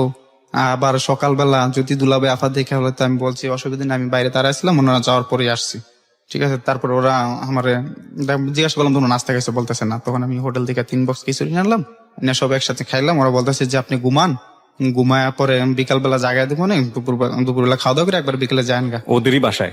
হ্যাঁ, ওর বোনের বাসায়, এটা ওর বোনের বাসায় ওরা বেড়াইতে আসছে, ওখানে ওরা বেড়াইতে আসছে। ওর বোন দুলাভাই তো গার্মেন্টসের জায়গা, আচ্ছা তো বাসাটা খালি থাকে আর কি ওরা। আচ্ছা আচ্ছা, ওকে। তো আমি তো জানি যে ওর লাঞ্চে ওনারা আসবে বাসায়, তো এই জন্য আমি আর বেশি লেট করি না। তো একটা বলতেছে আপনার জন্য নাস্তা বানাই, একটু গাজরের হালুয়া বানাই, আমার খাওয়াটা বলে। আমি বল আমার ওদিন কাজ আছে, যে আমার আবার আইসা ওখানে কালেকশন করা লাগবে, দোকান লেখা লাগবো, তো আমারও একটু তাড়া ছিল, তো আমি ওখান থেকে চলে আসি। চলে আসার পর কথাবার্তা চলতেছে একটু মোবাইলে, হ্যাঁ সবকিছুই হ্যাঁ, কিন্তু সামনাসামনি গেলে একটু আনইজি ফিল করে। তো পরবর্তীতে কথা যে চলতেছে, এক পর্যায়ে এটা এমন পর্যায়ে জায়গা ও বেশি বিরক্তি বোধ করে, আমি সারাদিন কথা বলি ওর সাথে। তখন ও একটু ঝগড়াপাটি লাগলে ও ফোন ফোন করে বলে দুলা ভাই ও আমার ডিস্টার্ব করে, এরকমই করে। আমি বলি না মামা, ও আমাকে আগে মিস কল দেয়। দুলাভাই বলতে হচ্ছে আপনার যে মামা সম্পর্কের মামা। হ্যাঁ। হ্যাঁ। তো আমি বলি যে না, ও আমারে, ও তো আমারে ফোন দেয়, ও আমার এটা বলছে কে এই সে, ঠিক আছে, মানে এটা নিয়ে একটু মানে একটু চলে আর কি, যে মিষ্টি মিষ্টি ঝগড়া চেপে আর কি। তো ওগুলো তো আপনার এই সম্পর্কের মামা কি বিষয়টা কিভাবে দেখবেন? উনি তো কোনোদিন ভাবতেই, হ্যাঁ উনি ভাবছে যে একবার দেখা করাইছি দেশে, হয়তো মোবাইলে দু একদিন কথা বলার পরে ওকে, বুঝতে ই হয়ে পেরেছি। যাবে, ঠিক আছে। তারপর তারপরে ওর সাথে কথাবার্তা চলে, ও বিচার দেয় আমিও বিচার দিই, এরকমই চলে। তো একদিন পারতেছি না আর, মানে অনেকটা বেশি অহংকার দেখায় পারতেছি না। তো আমি বলতেছি তুমি এতদিন যেই যেই মানুষগুলা নিয়ে আমার সাথে কথা বলছো, যেমন তোমার কিছু বান্ধবী, ওগুলার আমার কথা শুনাইছো না, ওগুলা সবাই নিয়ে আসো, তোমার জন্য একটা সারপ্রাইজ আছে। তো বলতেছে যে কখন? আমি বলতেছি দুপুরের দিকে ফোন দিও। তো ও সবাই ডাইকে নিছে। আমি বলছি তোমাকে একটা দিব্যি একটা ওয়াদা করতে হবে যে আমি যতক্ষণ পর্যন্ত কথা না শেষ হইব ততক্ষণ পর্যন্ত তুমি ফোন কাটবা না, আর লাউড দিয়ে সবাইকে শুনাইবা। পরে বলতে ও বলতেছে আচ্ছা ঠিক আছে। তখন আচ্ছা, এই লাউড দিয়ে যাওয়ার আগে আমি একটু বলি, এটা হচ্ছে মেয়েটা আপনার ফ্যামিলি সম্পর্কে তো আমরা মোটামুটি জানলাম, ইকোনমিক স্ট্যাটাস কি ছিল আপনার, মেয়েটার ইকোনমিক স্ট্যাটাসটা কি ছিল, মানে অর্থনৈতিক same. অবস্থা? সেম, ওর বাবাও কৃষি কাজ করতো। ওকে, ঠিক আছে, তো লাউড দিয়ে শোনানো। হ্যাঁ। তো তার লাউড দিয়ে শুনুন না, তো ওর যে বিরক্তিকর, মানে ও আমাকে কোনো পাত্তাই দিত না, মানে খুব অহংকার দেখাইতো। তখন আমি ইচ্ছারম বিশ্রী ভাষায় বকাবাজি, তুই নিজেকে কি মনে করিস, আয়না কোনোদিন নিজের চেহারা দেখছিস? এই লাউড দিয়ে? হ্যাঁ, ও Okay. পান্তুকের নিয়ে আসি করছে, তো আয়না কখনো নিজের চেহারা দেখছিস? ঠিক আছে, তুই যেদিন আমার ইডিয়েট বলে বকা দিছস সেদিনই আমি তোর পিছে লাইগে আছি, ঠিক আছে, এই সেই করে এইভাবে এই করমু সেই করমু, ঠিক আছে, মানে বেশি বিশ্রী না, এভাবে যা একটু রেশারেশি। তখন ও মানে ফোনে আর কিছু বলে না, বলতেছে আর আপনি কি আর কিছু বলবেন? পরে আমি বলতেছি না। পরে রাখা যাই। পরে বিকালবেলা ওই আলামিন রে ওর চাস্তো ভাইয়ের ফোন দিই, ফোন দেওয়ার পর জিজ্ঞাসা করি যে কিরে দেখছস? কয় হ্যাঁ। আমি কি কিরকম দেখা কয় মুখ চোখ কালা, পুরো একবারে গোমরা দেখা যায়, যে কে কি জানি হয়েছে, ঠিক আছে। পরে বলি যে আমি এরকম এরকম বলছি, এই হয়েছে। তো বলার পরে এখন তো আমার ভিতরে খুব জ্বলতাছে, যাই হ্যাঁ আমি কি করলাম, মেয়েটারে এতগুলা বকাবাজি করলাম তো এখন তো ওর সাথে কথা না বললে আমারও ভালো লাগতেছে না। তো এক সপ্তাহ তো কোনো কথাবার্তা কিছু বলিনি। বলি এক সপ্তাহ পর ফোন দিছি মতন, ও আমার বলতেছে কি আবার বকাবকি করবেন, করেন। পরে আমি বলতেছি না দেখো, আমি কোনোদিন বকাবাজি তো এরকম কোনো মেয়েরে করিনি, আসলে তোমার যে জিদ কন্ট্রোল করতে না পারে আমি তোমার কাছে, তাই তোমার কাছে ক্ষমা চাওয়ার জন্য ফোন দিছি। তো ও বলতেছে যে না, আপনি আরো যদি মন চায় তো আরো বলেন, ঠিক আছে, আমি কি তুমি আমার ক্ষমা করে দাও, ঠিক আছে। আমি কোনো দিন, তো ওই দিন আমি খুব কান্নাকাটি করি ওর কাছে যে আমি আসলে কোনোদিন কোনো মেয়ের এরকম করিনি। তো বলতেছে যে আচ্ছা ঠিক আছে, আপনি রাত্রে ফোন দেন। পরবর্তীতে রাত্রে বাসায় যা ফোন দেই, ফোন দেওয়ার পর পরে বলতেছে তুমি আমাকে ক্ষমা করে দাও, আমি কোনোদিন এরকমই করি নই, আসলে যা হয়ে গেছে হয়ে গেছে, তুমি আমার সাথে কথা বলো বা না বলো এটা কোনো আমার কোনো না, কিন্তু তুমি আমার ক্ষমা করে দাও। তো ও বলতেছে ক্ষমা করতে পারি এক শর্তে। আমি বলতেছি কি শর্ত? পরে বলতেছে আমাকে ভালোবাসতে হবে। তো আমি বলছি না, এটা কোনোদিনও সম্ভব না, তোমার যদি কোনো প্রতিশোধ নেওয়ার ইচ্ছা থাকে তাহলে তুমি অন্যভাবে নাও, আমি মাইনে নিম। পরে বলতেছে না, আমি আপনাকে এক শর্তে ক্ষমা করতে পারি, সেটা লোক আমাকে ভালোবাসতে হবে। আপনি তো তখন তাকে ভালোবাসেনি। হ্যাঁ, এটা তো আমি ভালোবাসি, মানে ভালো লাগে ওরে আর। আচ্ছা, ঠিক আছে, আমরা এখানে একটা বিরতি নিচ্ছি প্রিয় শ্রোতা। গল্পটা শুরু হয়েছে মাত্র, এবং গল্পটা একটা লেসন অফ কোর্স আছে, এবং সেটার জন্য আপনাদেরকে ধৈর্য ধরে অপেক্ষা করতে হবে আপনার। তারপর পরবর্তীতে আমি বলি আচ্ছা ঠিক আছে, তুমি তাহলে আমাকে বাবার জন্য একদিন সময় দেওয়া লাগবে। বলেন, একদিন সময় নিলাম, একদিন সময় নেওয়ার পর একদিন পর রাত্রেবেলা ওরকে ফোন দিলাম, কথা হইতেছে, অনেক কথার পরে ও বলতেছে আপনি কি এখন আমাকে ভালোবাসবেন? পরে আমি বলতেছি যে আমি মনে মনে, আমার মনে এই যে ও আমার সাথে প্রতিশোধ নিব, তখন আমি দুষ্টামি করে বলি যে হ্যাঁ আমি তোমারে ভালোবাসি। তখন ও আমারে বলে মনে আছে, মনে আছে তুই আমার এরসব কথা বলছিলি, তোকে তো আমি ভালোবাসা প্রশ্নই ওঠে না, যে এরকম তুই কখনো এরকম আমার যোগ্য না, এরকম অনেক ধরনের, মানে আমি যেরকম বলছি ও আমার এরকম বইলা যে বলছে এটা তোর প্রতিশোধ, ঠিক আছে। তারপরে আমার তো আবার মনের মধ্যে একটা লাগলো, না ও আমার এরকম বললো, ঠিক আছে আমি তোরে ছাড়বো না, এই সেই। পরবর্তীতে আমি ওই যে জাসমিন মেয়েটা, ওই মেয়েটার নাম্বার তো আমার কাছে আছে, তো ওরও বাড়িতে গেছে, বাড়িতে যাওয়ার পর ওই জাসমিন মেয়েটার ফোন দা বলি যে ও এরকম, ওই মেয়েটা অলরেডি জানা ফেলা যে ওর সাথে আমার এখন এটা চলতেছে। রিক্তার সাথে? হ্যাঁ, ওই মেয়েটার সাথে আর কথাবার্তা বলি না, ও পাশ কেটে যায়, আমিও পাশ কেটে যাই, মানে আমাদের মাঝে আর ওরকম আগে যে কথা বলছিলাম এক সপ্তাহ জাসমিনের সাথে, ওটা আর হয় না। তখন ওই মেয়েটার বললাম যে ও আমার সাথে এরকম এরকম ই করছে, তুমি একটু ওরে বোঝাও না যে ও যাতে আমার সাথে সম্পর্কটা করে। পরে ও বলতেছে যে দেখি কি করা যায়। তখন আমি সারাদিন ফোন দিয়ে ওদের নাম্বারে ডিস্টার্ব করি। দুপুরবেলা একটা ফোন ওই জেসমিনের মোবাইল থেকে, আচ্ছা। জেসমিনের মোবাইল থেকে একটা ফোন। তো আমি বলতেছি কি ব্যাপারে ফোন দিছো কেন? বলতেছে যে আপনার জন্য একটা গুড নিউজ আছে। পরে আমি বলতেছি কি গুড নিউজ? পরে বলতেছে যে ওর আপনার সাথে সম্পর্ক করব। তো আমি বলতেছি না, ও তো প্রতিশোধের নেশায় জৈলাপুরা রয়েছে, তো ও তো প্রতিশোধই নিব নিক, আমার ওর সাথে সম্পর্ক করার দরকার নেই, ও সম্পর্ক মানে বোঝে না। বলতেছে না, সিরিয়াসলি বলতেছে ও আপনার সাথে সম্পর্ক করব। কে বলছে এটা? এটা জেসমিন জেসমিন বলতেছে। বলছে। জেসমিনের সাথে সম্পর্কটা কি ছিল? ওরা ফুফু বাস্তি। ফুফু ভাস্তি। আচ্ছা। তারপরে বলছে মতন আমি বলছি যে ওকে দাও ফোনটা। পরে দিছে ও। আমি বলতেছি কি ব্যাপার, তুমি আমার ফোন দিছো কেন? বলতেছে যে কেন ফোন দিছি জানেন না? পরে আমি বলতেছি তোমার সাথে আমার কিসের সম্পর্ক? কয় আপনি জানেন না কিসের সম্পর্ক? পরে আমি বলছি বলো কিসের সম্পর্ক? কয় ভালোবাসার সম্পর্ক। আমি কি ভালোবাসা কি জিনিস তুমি বোঝো? পরে বলতেছে আমি বুঝি না, আপনি আমার শিখাইবেন, আমি শিখবো, এখন থেকে আপনার সাথে আমি সম্পর্ক করবো। তো যাই হোক, ওদিনকে তো খুব খুশি আমি যে ওরকমই বলছে। তারপরে থেকে কথা কন্টিনিউ চলতেই আছে, মানে দিনের পর দিন এরকম কথা চলতেছে। তো ও বলতেছে যে আমার মা ঢাকা আসবে বেড়াতে, তো যদি পারেন মার সাথে দেখা করেন। আচ্ছা। প্রথম প্রথম মানে ওর সাথে তো প্রেমেরই তো মানে খুব ভালো লাগতেছে, কাজগুলো সুন্দর মতো করতেছি, মানে দিনগুলো খুব সুন্দর কাটা যায়। ওকে। তখন ওর মা ঢাকা আসবে, ওর মার সাথে দেখা করতে বলে। তখন ওর মার সাথে আমি দেখা, ওর মা ওর আপার বাসায় আসার পর আমি যাই আমার একটা ফ্রেন্ড আছে ওরলি, আর ওই জুয়েলারি নিয়ে যাই। তো নিয়ে যাওয়ার পর আসলে সত্যি কথা বলতে কি মানে একটা শ্বশুর বাড়ির মানুষ যেরকম ভাবে যায় আমি ওরকম ভাবেই কইরা গেছি। তারপরে উনিও মনে করেন যে আমার অ্যাকসেপ্ট করছে। অ্যাকসেপ্ট করার পর কথাবার্তি হলো। তো উনি বলতেছে যে তুমি আমার মেয়ের সাথে সম্পর্ক করো, যদি কখনো আমার মেয়ের ভালো লাগে বিয়ে করতে চাও তাহলে তুমি তোমার গার্জিয়ান আনা লাগবে। আচ্ছা। তখন আমি বলতেছি যে আচ্ছা ঠিক আছে, সেটা আমার ফ্যামিলির ম্যানেজ করে আমি আনতে পারবো। পরবর্তীতে উনি বলছে মেয়ে কিন্তু কখনো তোমার হাতে একা তুলে দেবো না, আর একা যাবে না। পরবর্তীতে আমি বলছি ঠিক আছে। তো ওখান থেকে ওই দিন কথাবার্তা বলে চলে মানে ওর ফ্যামিলির সঙ্গেও আপনার কথাবার্তা হয়ে গেল? হ্যাঁ, আচ্ছা। অলরেডি কথাবার্তা হয়ে গেছে। তারপরে ওর মা এরকম আশ্বাস দেওয়ার পর আমি ওখান থেকে আসার পর ওদের ফ্যামিলি সবার সাথে কথা হয়, ওর সাথেও কথাবার্তা হয়। হওয়ার এক পর্যায়ে কিছুদিন পর ও আবার ঢাকা আসবে। জি। ও আবার ঢাকা আসবে বোনের বাসায়। ওর বোনের বাসায় আসার পর আমার সাথে দেখা করার ডেট হয় যে আমি ওখানে দেখা করতে যাব। তো ওর যাওয়ার আগে ওর বোনের অনুমতি নিয়ে নিই যে আপা আমি কিন্তু আসতেছি আপনার বাসায়, ওর সাথে দেখা করবো। তো ওর বোন আমাকে একটা স্পেস দেয় যে জসিম তুমি আইসো, আসার পর সকাল 8টার পর বাসায় ঢোকবা, যাতে তোমার দুলাভাই না দেখে। আর আমরা তো পড়ে যাই, পরে 12টা বাজে লাঞ্চে যখন আমরা আসি তুমি বাসা থেকে বাইরে যাবা, বাইরে যাওয়ার পর আবার 2টার পর ঢুকো, তারপরে সারাদিন ওর সাথে কথাবার্তা বললা পরে চলে যাও। আচ্ছা। বিষয়টা কিন্তু উনি আমাকে স্পেস দিতে আছে। হ্যাঁ, ছোট ছিলেন না বড় ছিলেন উনি? উনি বড় বড় বোন ছিলেন। তো উনি ওনার এই আশ্বাসে তো আমি যাই, কিছু কেনাকাটা কইরা সবকিছু নিয়ে টিয়া যাই। তো বাসায় একা থাকে না, ওই যে ওনার আবার একটা মেয়ে আছে 5 বছর বয়স আর কি, জি। ওরা দুজন থাকে। তো ওদিন যায়, তখন আমি বলি এখন তো যাই হোক কত ঝগড়াঝাটি কত কিছুর পরে তুমি আমার সাথে কথা বলতেছো, আমি তোমার সাথে কথা বলছি, আমাদের সম্পর্কটা কিন্তু একটু আগায় গেছে গা। তো এই সেই তখন ও হঠাৎ করে বলতেছে যে দেখেন সম্পর্কটা আগে কিন্তু এখনো কিন্তু সম্পর্ক নিয়ে আমি কিন্তু শিওর কিছু বলতে পারতেছি না। বলতে পারছি না মানে কি আপনার জায়গা থেকে বলতে পারছেন না নাকি ওর জায়গা থেকে? ওর জায়গা থেকেও বলতে পারতেছে না। তো আমি বলতেছি কেন? কয় কখনো আপনার আমার ভালো লাগে, কখনো ভালো লাগে না। তখন আমি বলতেছি কেন তোমার কোনো সমস্যা হবে তুমি বলো। কয় না আমার কোনো সমস্যা মেয়ের নেই। বয়সটা কত ছিল এই সময়টাতে? ও আমার সাথে 2 বছরের ছোট হবে আর কি। আপনার বয়স কত তখন? আমার তখন বয়স 20 হবে। ওকে।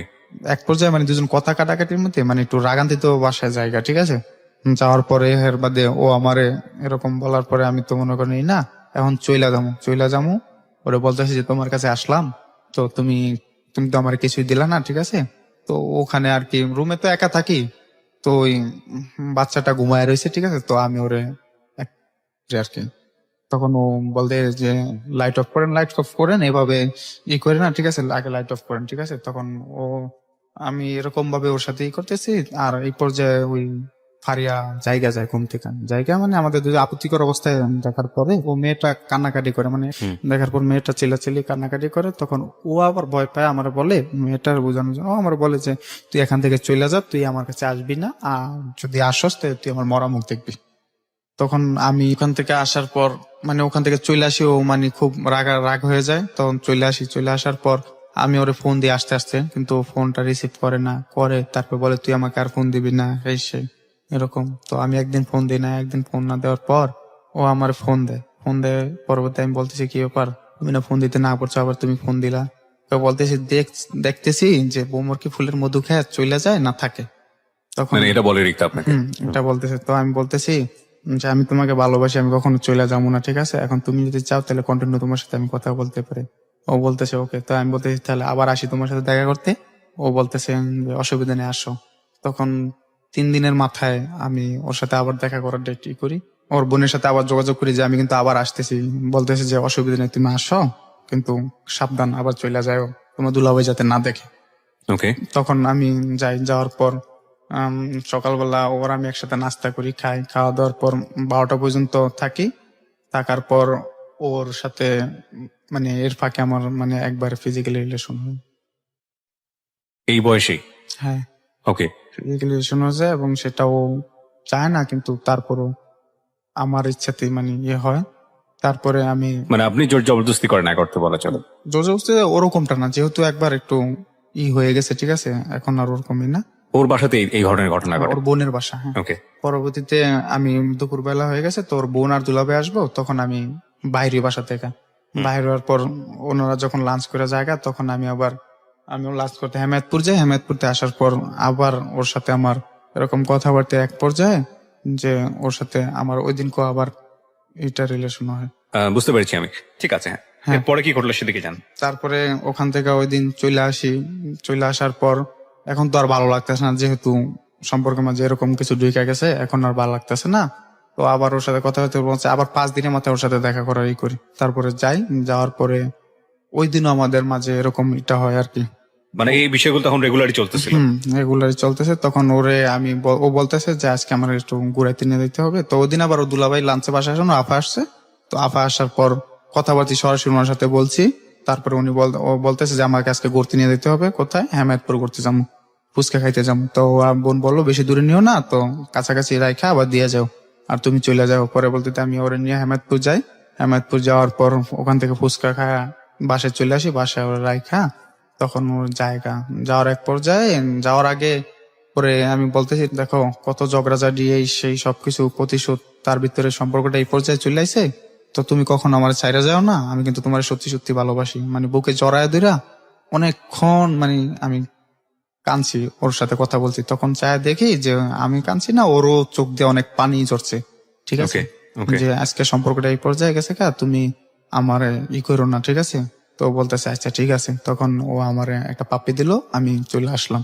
ওখান থেকে চলে আসার পর ওর সাথে আমার কথাবার্তা কন্টিনিউ চলতেছে, সবকিছু ওকে। মানে আমার মনে হয় যে আমাদের সম্পর্কে আর কেউ বাধা হয় নাই, এরকম চলতেছে। জি। চলার পরে ওর আফা একদিন বাড়িতে গেছে, দেশে চলে গেছে। তারপরে কিছুদিন পর ওর বোন বাড়িতে গেছে। তো প্রতিদিন আমরা এত কথা বলি যেটা লিমিটের বাইরে, আচ্ছা। মানে এত কথা বলি। তো একদিন ও সকালেতে ফোনটা ধরতেছে না, হয়তো বাড়িতে কোনো আয়োজন ছিল এরকমই। তো বিকালবেলা ফোন ধরছে। তো আমি বলছি কি ব্যাপার, তুমি ফোন ধরলা না, ফোন ধরো না, কথা বললা কিভাবে থাকতেছে, ঠিক আছে এই সেই। তখন ও বলতেছে আমি আমি আমি বলছি আমি কেটা, আমি ওর বড় বোন, আমি শিউলি আপু। তো বলতেছে যে, আমি বলছি আপু ওর একটু মোবাইলটা দেন না, ও এখন কথা বলতে পারবে না। আমি কই না, সারাদিন কথা বলি না, আপনি একটু মোবাইলটা দেন। কই বলছি না কথা বলতে পারবে না। আর আমি বলছি আপু প্লিজ এমন করে না, একটু দেন না ওরে।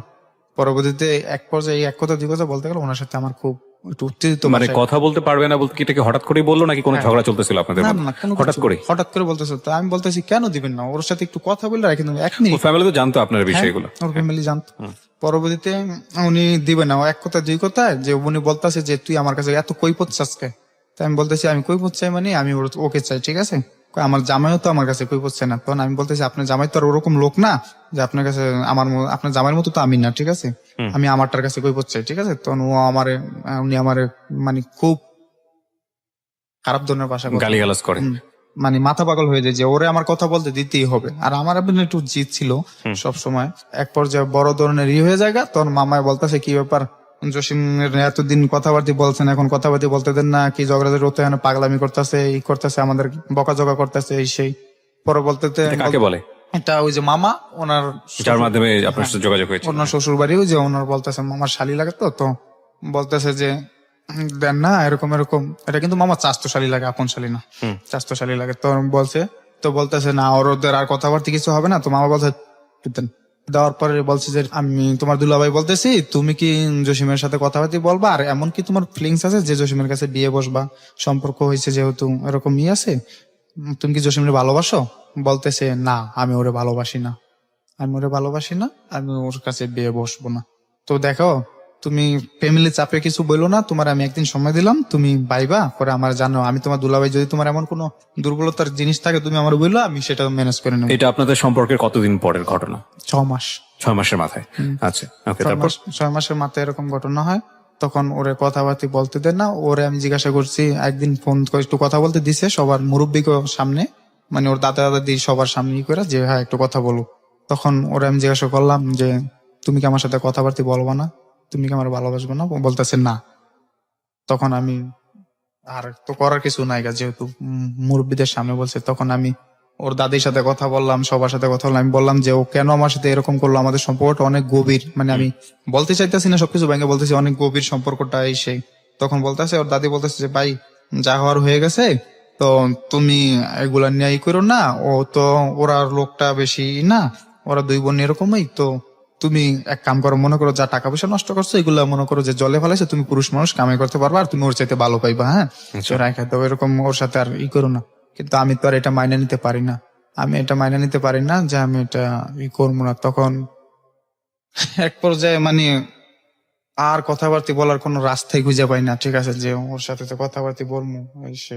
তখন ও শুনতে পারি যে যে বাড়িতে অনেক গ্যাঞ্জাম ওর সাথে আমারই, তখন আমি ফেসবুকে ওর সাথে আমার কিছু ছবি থাকে, ঠিক আছে, জি। এগুলা ছাইরা দিই, ছাইরা দেওয়ার পর ফেসবুকে কি করেন? ওর সাথে আমার 2টা ছবি থাকে, জোড়া ছবি আর কি। এটা আপনি ফেসবুকে ছেড়ে দেন? হ্যাঁ, মানে রাগ করে? রাগ করে ছাইরা দিই, রাগ করে ছাইরা দিই বলতে কি, ম্যানুয়াল ফ্রেন্ডে ওর এলাকার কিছু লোক আছিল, তো হ্যাঁ, ওগুলা- আপনার ফেসবুকে? হ্যাঁ, আচ্ছা। তো ছাইরা দিই। তখন ওর ভাই দেখতে পায়, সবাই দেখতে পায়, সবাই দেখতে পায়, মানে ওরে বলে। তখন ও আমারে ফোন দেয়া অনেক কি করে যে তুমি আমার এটা করলা কি লেগে, এসে আমি কি তুমি আমার সাথে এরকম করলা কি লেগে। তো ছাইরা দেওয়ার পর এর বাদে ওর সাথে আর কথাবার্তা ই হয় না। তখন একদিন ও দেশ থেকে ঢাকা আসছে, পরিতে ও বাড়িতে ওরে ফোনে আর পাই না, কারো কাছে ফোন দিয়ে এরকম পাই না। তো আমার আবার একটা প্লাস পয়েন্ট ছিল, সেটা হলো ওই যে মামার শ্বশুর বাড়ি, ওনাদের সবার ফ্যামিলির কাছে জিজ্ঞাসা করে জানতে পারতাম, কিন্তু কেউ বলে না যাতে আমার কোনো ক্ষতি করি এরকম। তো হঠাৎ করে একদিন ওই মুন্নির, ওর চাস্তো বোন মুন্নির নাম্বারে ফোন দিয়া বলি যে মুন্নির কোথায়, বলতেছে আপনি কে, মানে একটা মহিলার দিয়া বলাই, যে বলতেছে আমি ওর খালতো ভাইয়ের বউ, তো ওদের নাম্বারটা বন্ধ, এরকম তো ঢাকায় গেছে। তো জানতে পারি ঢাকায় ওর বোনের বাসায়। তখন আমি ওই আমার যে যে মুদি দোকানে চাকরি করি, তারপরে যে মাল্টিপ্লাস কোম্পানিতে চাকরি করি, ওই 2টা মালিকের জানাই যে এরকম এরকম। আমি সরাসরি মাল্টিপ্লাস কোম্পানির ভাইয়ের কাছে যাই যে ভাই এরকম এরকম, আমি তো একজনের ভালোবাসি, তো এরকম এরকম, ও তো আমার সাথে গভীর সম্পর্ক কিন্তু এখন এলাও করতেছে না, হয়তো ফ্যামিলিগত চাপে, যদি আপনারা একটু যাইতেন, যাই আমার পক্ষ থেকে ওকে ফ্যামিলিগত ভাবে কোনো ই নিতেন, উদ্যোগ নিতেন। তখন জি। উনি বলতেছে যে হ্যাঁ অসুবিধা নেই, আমি তোমার পিছনে আছি, সমস্যা নেই, তুমি কবে যাবে। তো আমি বলতেছি যে আমি তাহলে কালকে গাড়ি ভাড়া করি, তো সাবার আছে ও, ওর দুলাভাইয়ের বাসায় যাই। তখন ওই ভাই আবার, উনি আবার প্রেম করে বিয়ে করছে, উনি আবার এগুলো বোঝে, উনি সবসময় আমাদের এরকম বলতো, সাপোর্ট দিত। তো উনি বলতেছে যে অসুবিধা নেই, যত টাকা পয়সা যা কিছু লাগে, হ্যাঁ যত বড় ঘরের মাইয়ে হোক আমি তোমার আইনা দেবো। তো উনি আমার লিড দেওয়ার পর পরের দিন সকালবেলা আমি 2টা গাড়ি ভাড়া করি, হাইস গাড়ি ভাড়া করি। তখন এই মালিকরে বুঝান লাগবে, তখন এই মালিকরে বুঝাইতে যান, ওনার বাপেরও বুঝাইতে গেছে। তখন উনি বলতেছে না এই ছেলের বিয়ের বয়স হয় নয় এরকম, ও এখন কেন বিয়ে দিব, ওরে আমরা এত বছর ধরে পালন করি, ওর ডিসিশন আমরা নিমু। কে বলছে এটা? এটা লোক ওই যে মুদি দোকানে যে চাকরি করি। আচ্ছা আচ্ছা। হ্যাঁ, তখন উনি বলতেছে যে এরকম ওর ডিসিশন আমরা নিমু, এখনই এরকম হওয়ার কিছু না, ওর বাপ মার সাথে কথা বললে আমরা নিমু। তো বলতেছে কাকা, ওই ভাই বলতেছে যে কাকা যারা প্রেম করে তারা এরকমই, ছেলেটা তো ও তো প্রেম করছে, তো আমরা যাই আগে ফ্যামিলিগত ভাবে দেখি কথা বলে, তো আমরা তো আর এখন কিছু করতেছি না, আগে কথা বলে দেখি, তারপরে কথাবার্তি বলতে যাইবো। তো এই টাইমে বলতেছে যে ভাই বলতেছে যার বাড়ি যামু তার তো একটু জানান দরকার। তো আমি আমার দুলা বাইরে নিছি, দুলা বাইরে নেওয়ার পর আমার 2টা মালিকের নিছি, আরো এলাকার বড় ভাই এখন নিছি, নেওয়ার পর যামু। এখন ফোন দিছে ওই ওর দুলা ভাইয়ের কাছে, বলতেছে যে ভাই আমরা তো আপনার বাড়িতে আসতেছি আপনার শালির দেখতে। আচ্ছা। তো বলতেছে কোন বিষয়ে, বলতেছে ওই যে জসিমের সাথে ওর সম্পর্ক, এটা তো ব্রেকআপ হয়েছে, দেখি আমরা একটু ফ্যামিলিগত ভাবে কথা বলে দেখি। তো বলতেছে দেখেন ভাই ও আমার বোন না, ও আমার শালি, ঠিক আছে, ওর বিষয়ে কিছু বলার আমার অধিকার নাই। তো আপনারা যদি যান তাহলে ওর বাড়িতে যান, ওর বাড়িতে যান, ওর বাড়িতে গেলে হয়তো এরকম কিছুটা একটা ফলাফল পাইবেন, কিন্তু ও তো আমার শালি, ওর বিষয়ে আমার এর চেয়ে বেশি কিছু বলারই নাই। তখন যাইতে দিব না, তখন আমি বলতেছি না আমি গাড়ি ভাড়া করছি, আমি আজকে যামই, ঠিক আছে, ওর সাথে দেখা করবোই, ও যখন ঢাকায় যায় অনেকদিন ধরে কথা বলতে পারি না। তখন আমি আমার আটকে রাখে অনেকে, তারপর বিকালবেলা ছাড়ার পর আমি বিকালবেলা আমার একটা ফ্রেন্ড আছে যে হেলাল আর লোক জসিম আর একজন আমার মিতা, ওরে নিয়ে আমি এই সাভার যাই। সাভার যাওয়ার পর ওই বাসায় যাওয়ার পর দেখি ও বাইরে দিয়ে তালা মারা।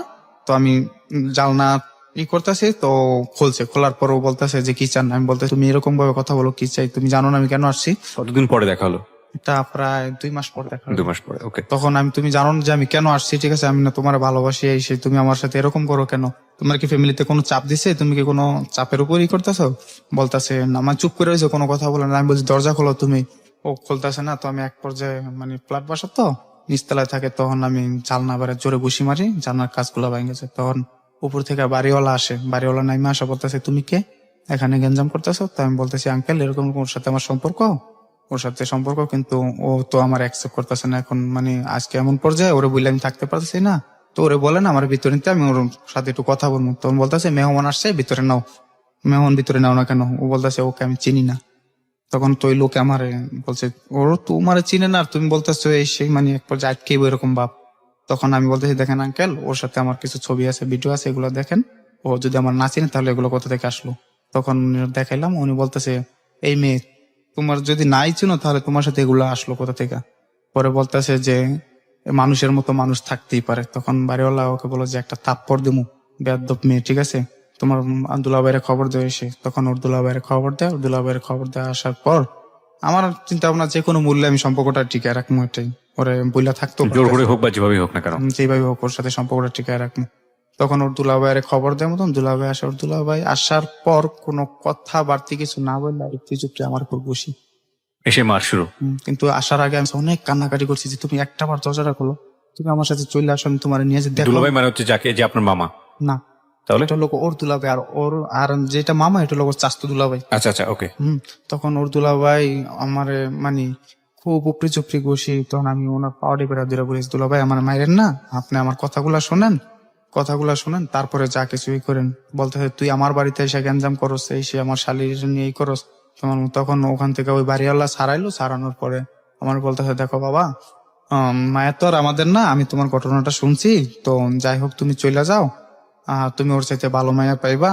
আর হয়তো আমি এতটুকুই পারবো, আমার বাড়ি থেকে ওদের বাড়ি করে দিতে পারবো, যেহেতু ওর শালির নিয়ে আমাকে বাড়িতে গ্যাঞ্জাম, আমাদের তো বাড়ির একটা মান সম্মানের বিষয় আছে, আর ওর বোনের জন্য আমাদের বাড়িতে ভাড়াটিও থাকে না, একটু গ্যাঞ্জাম বেশি করে, তুমি চলে যাও এসে। তো ওখান থেকে আমি চলে আসি, কিন্তু রাগ প্রচুর মাথার মধ্যে, যে মার খেয়েছি, রাগ, রাগের পরে ওর সাথে মনে করেন যে খুব খারাপ ব্যবহার করি, ওর দুলাভাইয়ের ফোন দিয়ে একটু গালাগালি বকাঝকা করি যে তুই আমার মারছস, আজকে তোর ছোট ভাই থাকতো তুই কি এভাবে মারতে পারতি, তুই আমার প্রত্যেক টাকা দিস না, আমি প্রত্যেক টাকা তোরে ফিরে দিব, ঠিক আছে, তুই পারলে আমার দেখা নিস, ঠিক আছে, আমি আচ্ছা ঠিক আছে দেখা নিবো, ঠিক আছে, আমি পিছন থেকে তোর একটা বাড়ি দিল দিব আমি, ঠিক আছে, কয়টা তো দেয় কাপুরুষেরা, ঠিক আছে, তাই আমি বলছি আমি হ্যাঁ আমি কাপুরুষ, তারপর আমি তোর দেখে নেবো। ওর বোনে আমার পরবর্তী রাত্রে ফোন দিয়ে বলতেছে তুই আয় তোর কাছে, মানে এটা আমারে নেওয়ার জন্য আবার মারবো, নেওয়ার জন্য মানে বেশি প্ল্যান তৈরি করছে। যে সত্যি বলতেছি তুই যদি মানুষ নিয়ে আসতে পারস তাহলে যা তোর কাছে তুইলা তুমি লিখতে। তো ও বলতেছে হ্যাঁ তুমি আসো। তখন আমি বুঝতে পারছি যে এবার হয়তো মানে বড় ধরনের কোনো একটা কিছু করবো, ঠিক আছে। তখন আমি আর ওখানে যাই না পরে আমার দুলাভাইয়ের দিয়ে ওর মার সাথে কথা বলে যে দেখেন ছেলে তো পাগল এরকম এরকম, আর মেয়েও তো সম্পর্ক করছে এরকম কিছু, ওর কাছে প্রমাণপাতি আছে, ঠিক আছে। তো দেখেন আপনারা যদি গার্জেনের ভাবে যা হয়েছে এগুলো সব বাদ, যদি গার্জেনের ভাবে আপনারা যদি উদ্যোগ নেন তাহলে হয়তো কিছু হইতে পারে। তখন ওর মা আমার দুলাভাইয়ের কাছ থেকে 1 সপ্তাহ টাইম নেয়। তো সময় নেওয়ার পর কোনো মতেই হয় না, আমিও কথা বলি ওর মার সাথে। ওর মা বলে যে তোমার আঙ্কেলের আগে বোঝানোর পর দেখি কি বলি, কিন্তু সম্পর্কটা একবারে ডাউট পর্যায়ে চলে যায় যে আর জোড়া লাগবে না এরকম পর্যায়ে। কিন্তু ওরে বললে আমি থাকতে পারতেছি না। দেখা যাচ্ছে যে দোকানদারি করি, দামি চাল মাপে কম দামের মধ্যে রেখে দিই, যেগুলো ওপরে উল্টাপাল্টা সবকিছু করে ফেলাই, আর খুব কান্নাকাটি করি, মানে একা নিজের কন্ট্রোল করতে পারতেছি না। প্রত্যেকদিন নামাজ পড়তাম, কান্নাকাটি করতাম, আর কারো তো ফোন টোন কেউ ধরে না, আমার সাথে কথাবার্তাও বলে না। তখন একদিন সবরাত আসলো তখন বলতেছে যে সবরাতে নাকি আল্লাহর কাছে সবাই সবকিছু চাইলে পায়, তো আমি ওই দিন চামু।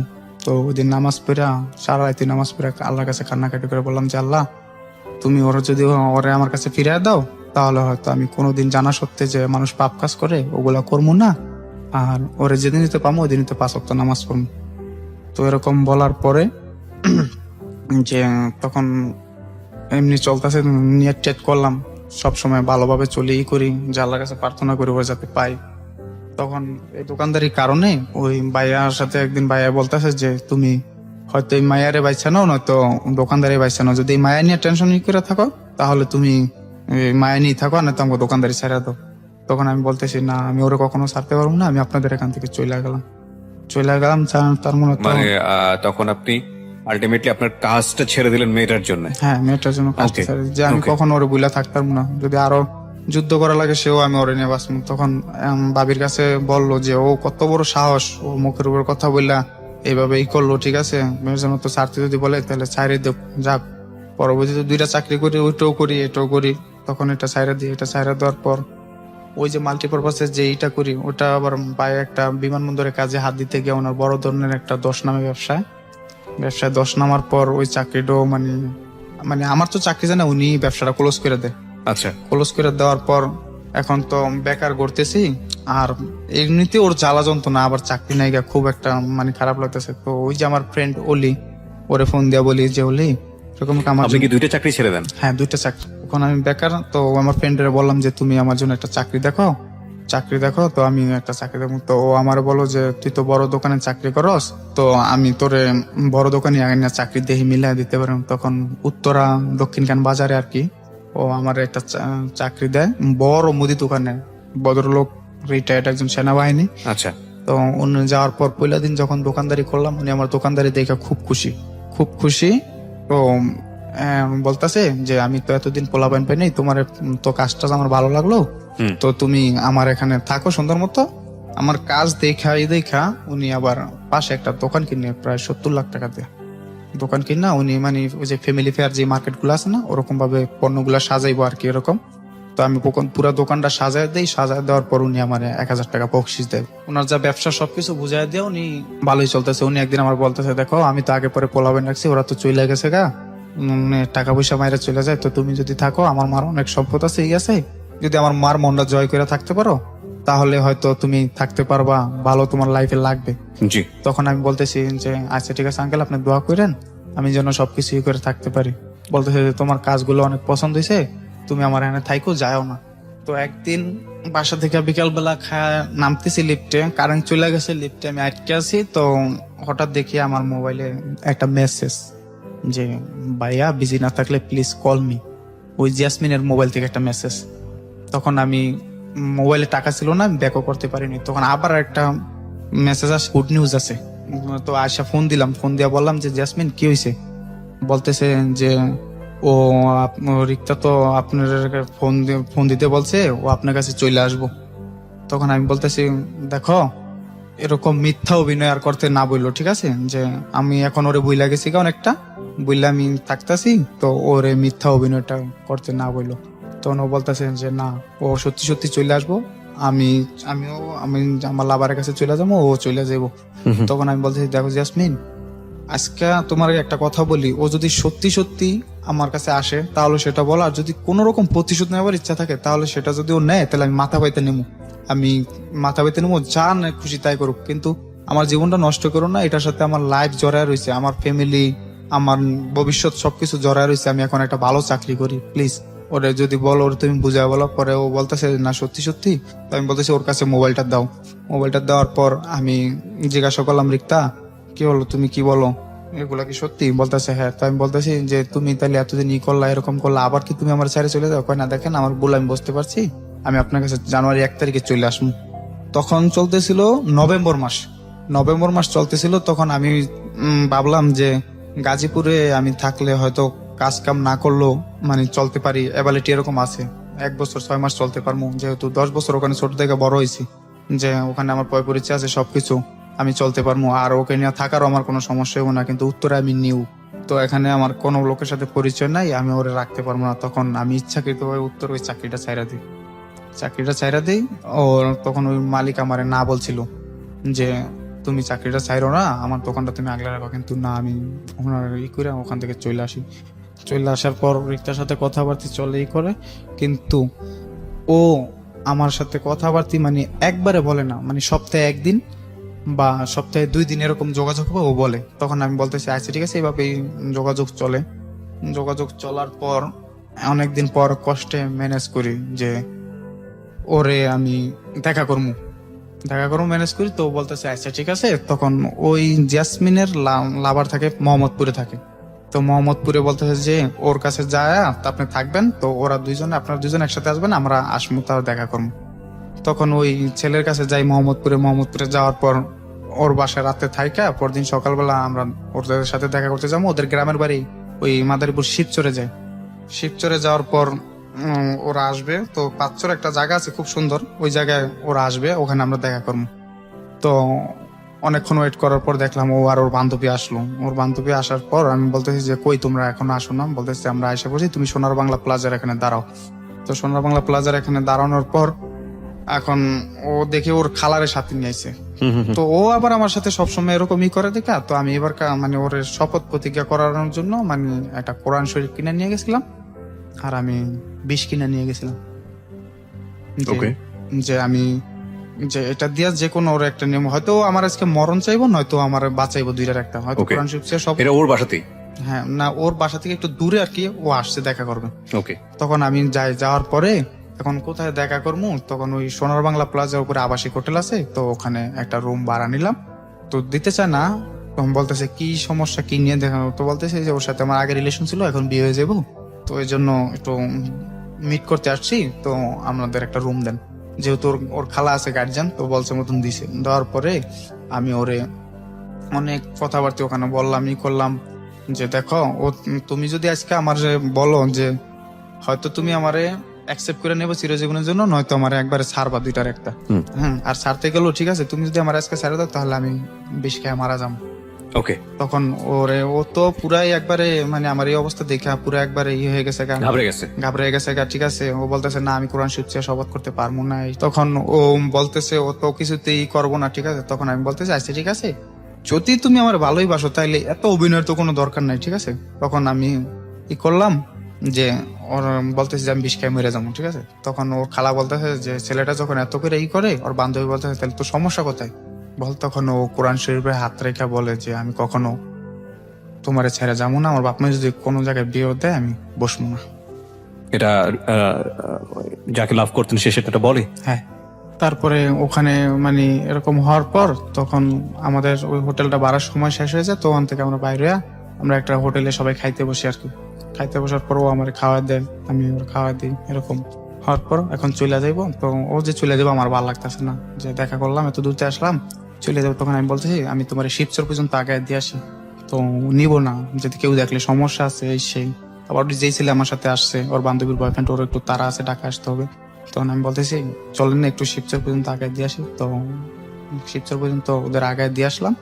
যখন ও আমার ছাইরা চলে যায়, আমি দেখতেছি যে এরকম একটা লম্বা রোড, এই রোডটু চললাম মানে বেকা মোড় নিবো আর কি, ওই তো আর ওরা দেখতে পারবো না। তখন আমার ফোন দিয়ে বলি রিক্তা আমার খুব কষ্ট হইতাছে, তুমি কি চলে যাইতেছো আমার একা একা রাখা এত এই জায়গায়? তো বলতেছে যে তুমি চলে যাও, ঠিক আছে, আমাদের আবার দেখা হবে। তখন আমি বলতেছি আমার খুব কষ্ট লাগতেছে, মানে আমার খুব কান্নাকাটির একটা পাপ। তখন ও ব্যান গাড়িওয়ালা বলতেছে যে আপনি একটু এটা গাড়িটা রাখেন তো। তখন ও দৌড়ে আসে, দৌড়ে আসার পর মানে একটা সিনেমাটিক দৃশ্যের মতো, ঠিক আছে। ও আসার পর আমি ওরা জড়ায় ধরি, খুব কান্নাকাটি করি যে দেখো তুমি আমার ছাইরা চলে যাইতেছো, আমার খুব কষ্ট হইতেছে। তো আমার একটা টান দিয়ে একটা বিল্ডিং এর নিচে নিয়ে বলতেছে আর পাগল, এই যে তোমার মাথায় হাত রেখা বললাম, ঠিক আছে, আমি আবার পয়লা বৈশাখে তোমার সাথে দেখা করবো, তো তুমি কোনো কিছু না, আমি তো তোমারই আছি, আমি তোমার আর ছাইরা কখনো যাবো না, এই করবো না। তখন আমি ওখান থেকে ওর খালায় বলতেছে যে মাইসে দেখলে খারাপ বলবো, চলে আস, ঠিক আছে। বলতেছে বাবা তুমি যাও। তখন চলে আসলাম। তো চলে আসার পর ওই ছেলের জায়গায় দিয়া আমি আর বাড়িতে যাবো আর কি, রাত্রে লঞ্চে বাড়িতে যাবো। বাড়িতে তো ও যাওয়ার সময় অনেক ফোন দিছে, কখন কোথায় গেছো, ঠিক মতো যাইতেছো নাকি, এই সেই। তখন ফোন দিছি, রাত্রেবেলা ওর সাথে কথা বলতেছি। বলার পরে দেখেন আমার তো ঘুম আসতেছে না। আমি আপনার সাথে অনেক কিছু কথা দিয়ে ফেলাইছি আজকা। আর খালা বলছে যে আপনার কথা, যে ছেলেটা তোকে অনেক ভালোবাসে, যদি আমার একটা মেয়ে থাকতো তাহলে ওর কাছে আমি আমার মেয়ের বিয়ে দিতাম, ঠিক আছে, আসলে ছেলেটা তোর খুব ভালোবাসে। তখন এই কথাবার্তা চলতেছে, এটা কিন্তু ওর ফ্যামিলি জানে না, মানে ফ্যামিলি বলতে ওর মা জানে আর ওর বোনের জানায় না আর কি, যেহেতু আগে এক পর্যায়ে গ্যাঞ্জাম হয়ে গেছে। তখন ওর ফ্যামিলি জানে না, এরকম সবকিছু কথাবার্তা চলতেছে। এটা 2014 সালে এটা চলে। তারপরের বছরগুলা মানে এরকম ভাবে যাইতেছে খুব ভালো, মানে রিয়েল সম্পর্ক যেরকম যায় এরকম সম্পর্ক, কিন্তু কিছু কিছু দিক দিয়ে ও খুব নেতিবাচক করে। নেতিবাচক করে যেহেতু এই আগের মতো কিছু কিছু মাঝে মধ্যে দেখা যায় বা করে নেতিবাচক, ওই যে ফ্যামিলির হয়তো কোনো বকাঝকা শুনলে করে, তখন খুব সুন্দরভাবে যখন আমি বলতেছি তুমি তো আসবা কবে, সেই জানুয়ারি 1 তারিখে বললা, এখন আর আসুন, ঠিক আছে, কয় বলছে আমি পয়লা বৈশাখ আসবো। পয়লা বৈশাখ আসবো, কয় তুমি কাজ করো, আমি পয়লা বৈশাখে তোমার কাছে একবার আসবো। মানে এইভাবে 2 মাস 3 মাস ও ঘুরাইতেছে। তা আমিও বেশি আগ্রহ দেখাই না, আমার চিন্তা ও যে কোরআন শরীফের হাত থেকে শপথ করছে ও কখনো আমার ছেড়ে যাইবো না, আবার ও খালারের সামনে রেখেই করছে, তখন এরকম চিন্তা না, আমি কেউ দেরি করে আসুক, এতে যদি আমি কাজ ঠিক মতো করি তো আমারও কিছু টাকা পয়সা জমলো, করলো, তখন এরকম কথাবার্তা চলতেছে। এর ফাঁকে 14 সালটা ভালোই গেল, 15 সালটা ভালোই গেল, খুব সুন্দরভাবে যাইতেছে। 15 সালে যায় ওর সাথে আমার আবার দেখা করার ডেট হয়, কোরবানি ঈদে পরে ওর সাথে আমি দেখা করবো। তো এর ফাঁকে আবার ওই যে বাড়িতে গেলাম যেদিন দেখা করে আসলাম না, জি। দেখা করে আসার পর দিন আবার ওর সাথে আমি আবার দেখা করতে চাই। ও আমার দেখা করতে মানে চায় না। আমি বলতেছি দেখো তোমার সাথে দেখা করতে গেলাম, একান্ত ভাবে কিছুই হইলো না, তো আমি আবার আসি। ও বলতেছে না, ওই যে যেদিন দেখা করে আসলাম জি। তারপরের দিন বাড়িতে গেলাম না, বাড়িতে একদিন থেকে চলে আসি যে আবার ওর সাথে দেখা করবো, যে একা মানে সামহাও আপনার খারাপ লাগছিল ওর জন্য বেশি। খারাপ লাগছিল যে আবার দেখা করবো। তখন ও বলতেছে যে না এটা কিভাবে সম্ভব, বাড়ি থেকে এত ঘন ঘন বাইরে হওয়া যাবে না। তখন আমি বলছি আসো না প্লিজ, একটা দিন তুমি দেখা করো। তখন ও রাজি হইতেছে না, আমার কথা হলো যেমনি হোক আমি ম্যানেজ করতে পারবো রে। তখন ওই রাত্রে একদিন থেকে আবার রাতে লঞ্চ উইটে চলে আসি, সকাল ভোরবেলা সতর্ক নাইমার পর ওরা আমি ফোন দিই যে আমি আসি। ও না বলতেছে যে না এটা কোনোতেই সম্ভব না। তো আমি বলতেছি তুমি আসো। তো পরবর্তীতে আমি বললাম যে আমি কিন্তু চলে আসছি তোমার এলাকায়, তুমি যে করো। পরবর্তীতে আমি মাওঘাট হইয়া এখানে কিছু রেস্ট নিয়ে খাওয়া দাওয়া করে তো আমি এইবার চলে আসি, কাউরাকান্দি ঘাটে যাই। যাওয়ার পর ওরা বলি যে আমি কিন্তু চলে আসছি, ও তারপরও না বলে যে না আমি পারবো না। তখন আমি বলতেছি দেখো আমি এই জায়গায় আসছি, তুমি যদি না আসো তাহলে সারাদিন বসে থাকবো, আর নয়তো আমি তোমার বাড়িতে যাবো। তখন ও বলতেছে আচ্ছা ঠিক আছে আমি আমার বান্ধবীরা নিয়ে আসি। কিন্তু আমি বলি না একা আসো, পার্সোনাল ভাবে তোমার সাথে আমার কথা আছে। তখন ও আসে, আসার পর দেখা হয়। এখন ওদের এলাকাটা আবার একটু হট, মানে মেয়ে ছেলে এক জায়গায় দেখলে হয়তো কেউ করে। তখন আমি বলতেছি যে তুমি চলো আমরা দুজন যেভাবে আবাসিক হোটেলে রুম নিছি ওখানে গিয়ে দেখা করি গা। তখন ও বলতেছে না এখানে ভাইয়ার বন্ধুরা থাকে, এরা থাকে। তাই বলতেছি তুমি তো এসকা পরে আসো, সমস্যা, তোমার চিনবো না, কয় না চিনবো। তখন ও যাইতেছে না, আমি ওর হাতটা খুব জোর করে ধরি। তখন ওই ছেলের ফোন দিই আবাসিক হোটেলের, ওরে বলি যে আমার একটা রুম লাগবো। তো বলতেছে কে কে, আমি বলতেছি আমি আমার জিএফ। ঠিক আছে, ও বলতেছে না এইভাবে তো ভাড়া দেওয়া যায় না আমার। তখন আমি খুব রাগারাগি করি, কি হয়েছে যায় নাকি, আমি কালকে নিছি না, তুমি আমার নাম ঠিকানা এন্ট্রি করছো না, সমস্যা কি। পরে বলতেছে যে দেখি আমি মালিকের আগে ফোন দিলে, তোর মালিকের ফোন দিছে, তোর মালিকে না বলছে। তখন আমার না বলছে, আমি বলছি দেখ আমার খুব দরকার, আমার রুমটা একটু দে। পরে ও বলতেছে যে দিতে পারি এক শর্তে, আমার টাকা একটু বেশি দেওয়া লাগবে, কিন্তু খাতায় এন্ট্রি করবো 300 টাকা। মালিক যদি আপনার ফোন দেয় তাহলে আপনি 300 টাকার কথা বলবেন। তো আমি বলছি আচ্ছা ঠিক আছে।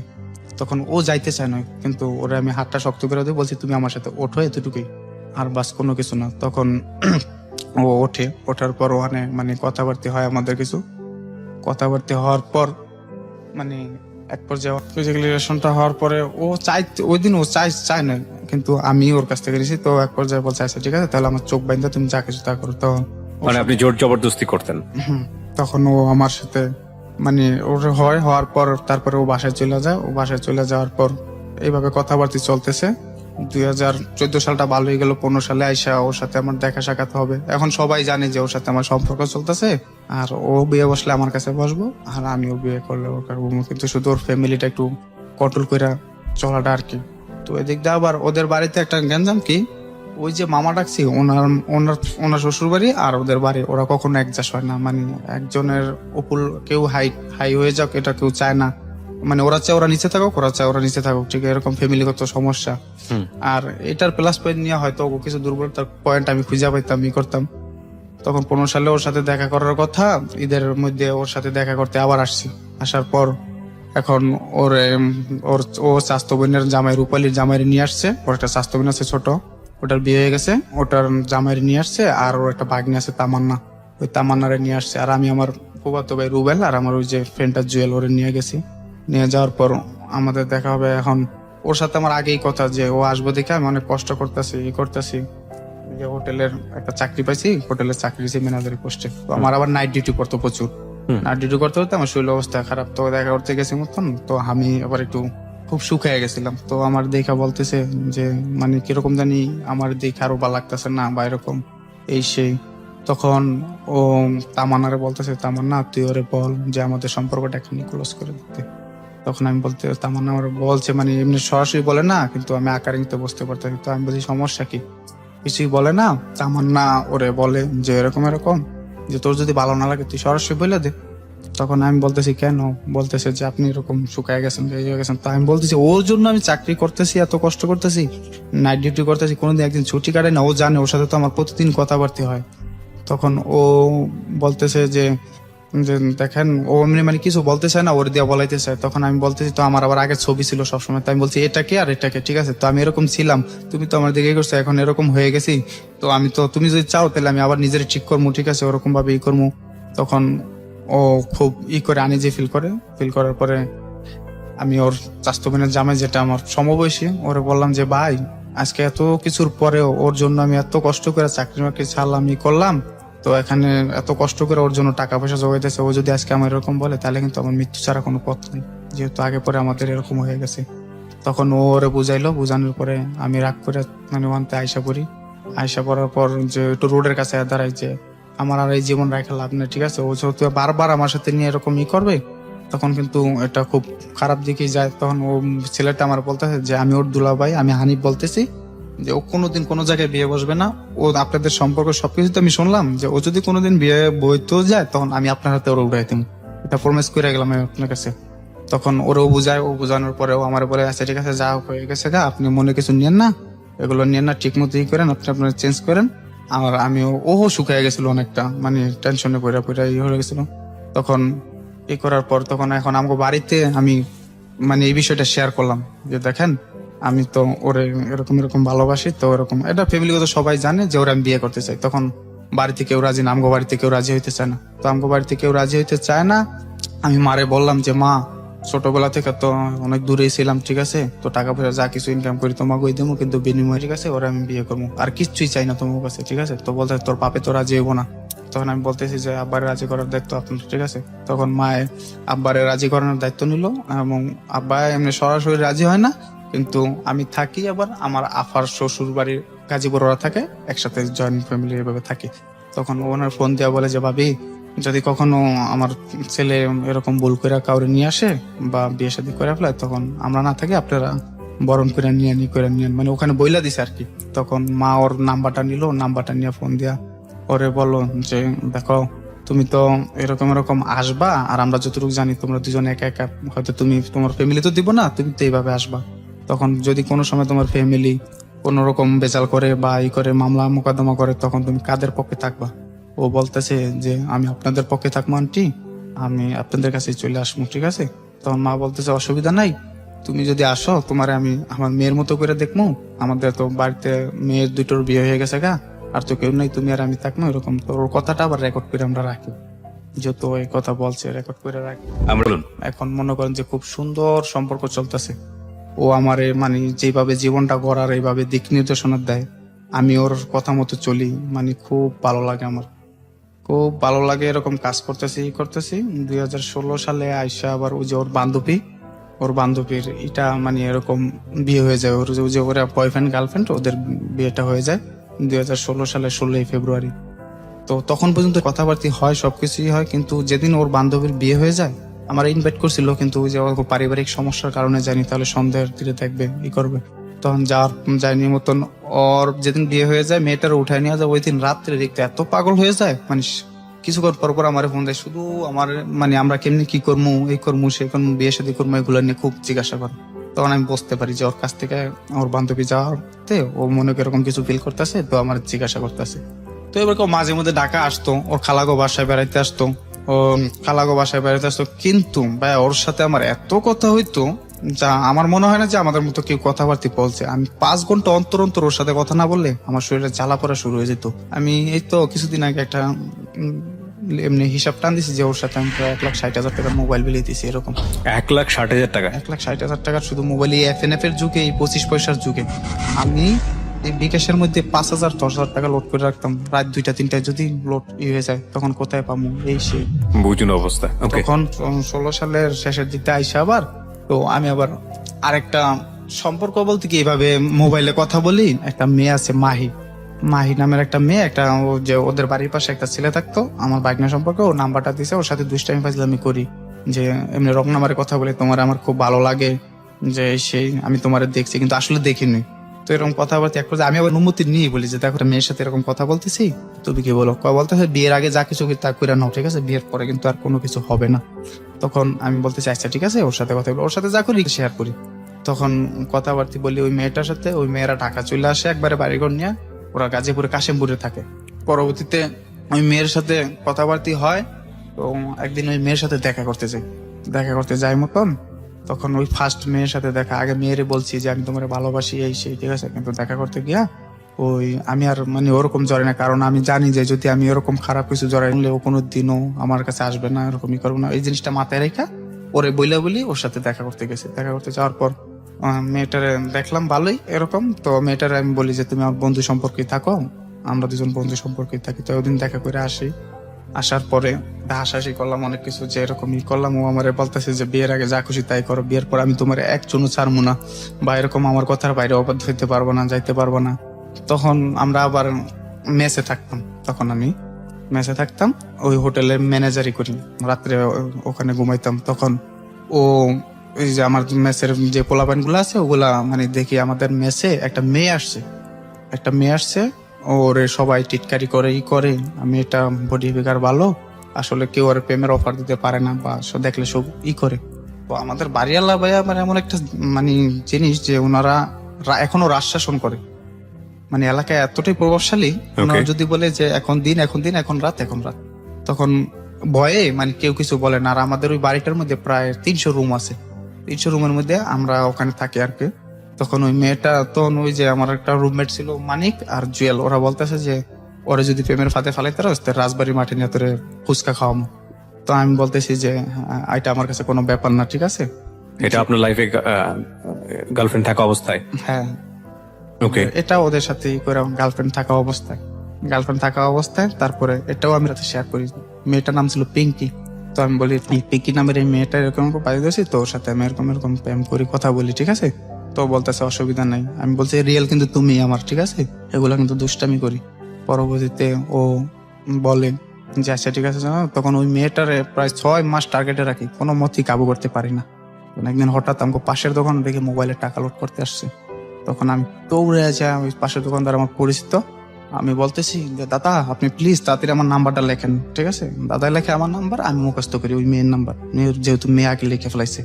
তখন মেয়ের নাম্বারটা মুখস্থ করে আসার পর ওই মেয়ের সাথে আমার মানে রং নাম্বারে কথাবার্তা হয়। মেয়ে কথা মানে মেয়ে বলে আপনি আগে ফোন দিচ্ছেন, আমি বলি না তুমি আগে ফোন দিচ্ছ, এরকম এসে তখন মেয়ে তো দেখা করার জন্য পাগল, কিন্তু মেয়ের রুম আমার রুম পাশাপাশি, সকালবেলা দুপুরবেলা রাত্রেবেলা প্রায় সময় ও আমার দেখে আমি ওর দেখে, ও আমার চিনি আমি ওর চিনি।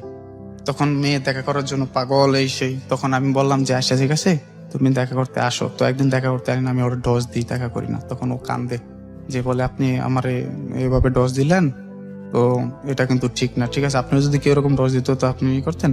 তখন আমি বলতেছি আচ্ছা ঠিক আছে তুমি কালকে এসো। তো ওই দিন রমজান মাস ছিল, আমরা খুব দোকানদারি করতেছি, তো মেয়েটা আমার দোকানের সামনে দেওয়া অফিসে যাইতো। তো আমি ইফতারি বেচতেছি, আমার দোকানে বড় করে ইফতারি বেচতেছি। তো মেয়েটা আসার টাইমে আমার ফোন দিছে, খুব বৃষ্টি, কয় আপনি কোথায়? আমি কই তুমি বাসায় যাও, বাসায় গিয়ে ফ্রেশ হয়ে আসো, আমি এখানে আসি।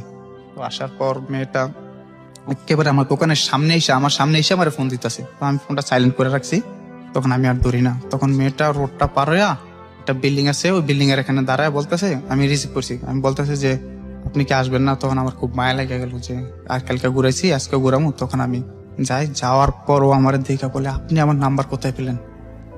পরে বলতেছি যে আমার তো একই প্রশ্ন, তুমি আমার নাম্বার কোথায় পেলে? আমার তো দেখা মানে আর 1 মিনিটও দাঁড়াইলো না, চলে গেছে বাসায়। বাসায় চলে যাওয়ার পরে এখন তো আমার খুব খারাপ লাগে যে বাসায় যায় যদি কারো কাছে বিচার দেয়, বাড়িওয়ালার কাছে বিচার দেয়, তাহলে তো আমার অবস্থা খারাপ হয়েছে। তখন আমি খুব ভয়ে ভয়ে, দোকানদারি শেষ হয়েছে, আমি বসে বসে পেপার পড়তেছি পায়ের উপর পা দেয়া। তো অনেকক্ষণ পেপার পড়ার পর আমি এইভাবে পেপারটা নামাইছি, চায় দেখতেছি ওই মেয়ে আমার সামনে টেবিলে বসে নাস্তা খাইতেছে। তখন ওর আব্বা, ওর ছোট ভাই, তখন ও আমার দিকে হাসতেছে। তখন আমি বলতেছি কি ব্যাপার তুমি আসলা? বলতেছে নাস্তা খাইতে আসছে, ইশারায় বুঝাইতেছে। তোর আব্বা একটু ওদিক গেলে, আমি বলতেছি তুমি বাসায় যাও আমার ফোন দিও। বলতেছে আচ্ছা ঠিক আছে। তো বাসায় যাও, আমার ফোন দেয়। ফোন দেওয়ার পর এমনি কথাবার্তি বলি, তখন ওরা আমি বলি দেখো তোমার আমি ভালোবাসি, এরকম তোমার আমার ভালো লাগে, তুমি কি আমার সাথে সম্পর্ক করবা? তো ও বলতেছে হ্যাঁ আমি করবো। পরবর্তীতে ওর সাথে কথাবার্তা চলে, তখন ও আমার 2-1 দিন পর যাওয়ার পর আমি বলি তুমি কি আমার ভালোবাসো? কয় হ্যাঁ। পরে আমি বলতেছি যে আচ্ছা তোমার সাথে আমি সম্পর্ক করতে পারি, কিন্তু এর মাঝে একটা জিনিস আছে, যে আমি একটা জিনিস চাইবো সেটা দেওয়া লাগবে। বলতেছে কি জিনিস? পিঙ্কিকে বলেন এটা? পিঙ্কিকে বলতেছি যে দেওয়া লাগবে, ঠিক আছে। তখন ও বলতেছে আচ্ছা ঠিক আছে অসুবিধা নেই, আপনি যা চান তা দেখি চেষ্টা করি। তো আমি নিশ্চয়ই ভালো কিছু ছিল না, এটা অনৈতিক কোনো ব্যবসা ব্যাপার। ওকে। তোর বলতে আমি বলতেছি যে যে তুমি আমার একটা প্রেমের সাক্ষী দেওয়া লাগবো, আমি তোমার একটা কিস করবো। তখন ও বলতেছে আচ্ছা ঠিক আছে, এটা তো আমি দেবো না, আপনি সুযোগ মতো করে নিয়েন যখন সময় পান, ঠিক আছে। ঠিক আছে, আমরা এই পার্টি যেতে চাচ্ছি না। ফাইন। আপনি কি শুধু একটা কথাই বলেন, আপনি কি ওই মেয়েটার সঙ্গে এই বিষয়গুলো করেছেন? না, ফিজিক্যালি কোনো রিলেশন নেই, শুধু ও একদিন রাতে 3টা বাজে আমার ফোন দিছে, ও যে ওটা দিলে আমি ওর সাথে সম্পর্ক করবো। পাশাপাশি রুমে ছিলেন আপনারা? হ্যাঁ, আমি দোকানে তখন রাতে ঘুমাইতাম, ও আমার ফোন দিছে রাতে 3টা বাজে যে আপনি কোথায় আসেন, আমি এরকম এরকম গোসলখানায় আছি, তো আপনি আমার একটা কিস করে যান, ঠিক আছে। তখন আমি ও রাত্রেবেলা আসি, আসার পরে ওরা একটা কিস করে যাই। কিন্তু মেয়েটা আমার জন্য খুব পাগল ছিল, আমি মেয়েটার খুব মানে এইভাবে হয়তো ফাঁদে ফালায়া কোনো এমনি খারাপ কিছুই করিনি, কিন্তু পরবর্তী মেয়েটা অনেক কান্নাকাটি করছে, ওর সাথে সম্পর্কটা আমি ভাঙ্গা দিই আর কি। কখনো কখনো দেখতাম আমি 11টা বাজে দিনে ঘুমাইতাম, 11টা বাজে আমি ওর যন্ত্রণায় ফোন দেয় একদিক দিয়ে, ও ফোন দেয়, তখন আমি ফোন বন্ধ করে ঘুমাইতাম, আবার 2টা বাজে ঘুমাইতে উঠতাম, সেই একই জায়গায় আমার জানলার পাশে দাঁড়ায় রয়েছে। মেয়েটা? হ্যাঁ, বলতেছে যে তুমি যে ফোন রেখে ঘুমাইছো না, আমি এখন পর্যন্ত তোমার আশায় দাঁড়ায় রয়েছি। আমি আমি কি করব? কি বলবো, ঠিক আছে সামনের দিকে আগাই আর কি। হ্যাঁ, তারপর? তখন ওই মেয়েটা মানে আমার খুব মানে লাভ করে, আমি জিনিসটা আসলে বুঝতে পারি যে মেয়েটা আসলে আমার ইয়ে পড়ে গেছে গা। তখন এদিকটা ওদের সাথে তো কথায় বাজি ধরে করছি, তখন আমার খুব খারাপ লাগে এক পর্যায়ে। ও আমার প্রায় 12টা নাম্বার দিয়ে কথা বলতো আমার সাথে। এইটা আবার কিছু কিছু লোকে রেকর্ড করে ফেলার পর আমাদের বাড়িওয়ালা ম্যানেজারের কাছে দিয়ে দেয়। ম্যানেজারের তো আমার বলে, ম্যানেজার আগে থেকে যেহেতু 10 বছর ধরে থাকি, একটা ভালো সম্পর্ক, তো বলতেছে কি ব্যাপার যে সেই মেয়েগুলা কি শুনি, হ্যাঁ এই সেই, তো কিছু করছো নি? আমি বলতেছি না ভাই কিছু করিনি, এরকমই। তো বলতেছে অসুবিধা নেই। তো এই 1 কান 2 কান সবাই জানাবার পর ওরা বাসাটা ছাইরা দেয়। পিঙ্কিরা? বাসাটা ছাইরা দেওয়ার পর মেয়ে এখনো এলাকায় আছে, এখনো আমার সাথে দেখা হয়, কিন্তু আমার সাথে কোনোদিন কথা বলে না, তো এটা রিক্তা জানে, রিক্তারে আমি সবকিছু করে বলি। এই ছিলেন এগুলো বলেছেন? না, কি ও জানতেছে যে আমি ওর একটা দিছি, তো আমার মতো আমি সবকিছু চলতেছি। তো এর ফাঁকদা মাহি আবার আমার বলতেছে যে তুমি আমার সাথে একদিন দেখা করো, আমরা একদিন কোথাও করতে যাই। কে বলছে? মাহি। মাহিটাকে? মাহিটা লই যায় আরেকটা, ওর সাথে কথা বলতাম কিছুদিন। আর একটা মেয়ের সঙ্গে কথা বলতেন? হ্যাঁ, ওই যে বললাম না কিছুক্ষণ আগে, বলছি তো যে মাহির ঠিক সাথে আছে, কথা। ঠিক আছে। তো মাহি আমার বেস্ট ফ্রেন্ড, ওরা আমি ওরকম চোখে কখনো দেখিও না, ভাবিও না। পরবর্তীতে ওর সাথে দেখা করার নিয়ে আমরা নন্দন পার্কে দেখা করতে যাবো আর কি। তখন নন্দন পার্কে দেখা করতে যাই, পার্কে যে দেখা করতে যাবো এটা বলি না, শুধু বলি যে আমি এক জায়গায় যাচ্ছি, তুমি যেহেতু অল টাইম কথা বলি, ঠিক আছে, এরকমটাই। তখন ওই মাহিরে নিয়ে আমি নন্দন পার্কে যাই। নন্দন পার্কে যাওয়ার পর ওর সাথে নন্দন পার্কে যাওয়ার মধ্যে একটা ঘটনা ঘটে যে মাহি মেয়েটার আমি কোনো সময় স্পেস দিতাম না বলতে যে একসাথে বয়ফ্রেন্ড গার্লফ্রেন্ড যে হাঁটাহাঁটি, একসাথে হাত ধরা বা ওরকমই করা, বা একটা রোড পার হইতে গেলে ওরা সেফ রাখা। তো ওই দিন রোডটা খুব ভয়ঙ্কর ভাবে ওরা আমি একা পার করাই, তো খুব কান্না কণ্ঠে বলে যে তুমি আমারে এইটুকু স্পেসও দিলা না, যে আমার রোডটা পার করবা এইটুকু করলা না, ঠিক আছে। আজকে যদি আমার অন্য কেউ হইতো, এত বড় রিক্সে আমার রোডটা পার করাইতো না, তুমি আমার ফালায় চলে আইসো। তখন আমার মনটা খুব খারাপ ছিল ওই দিন।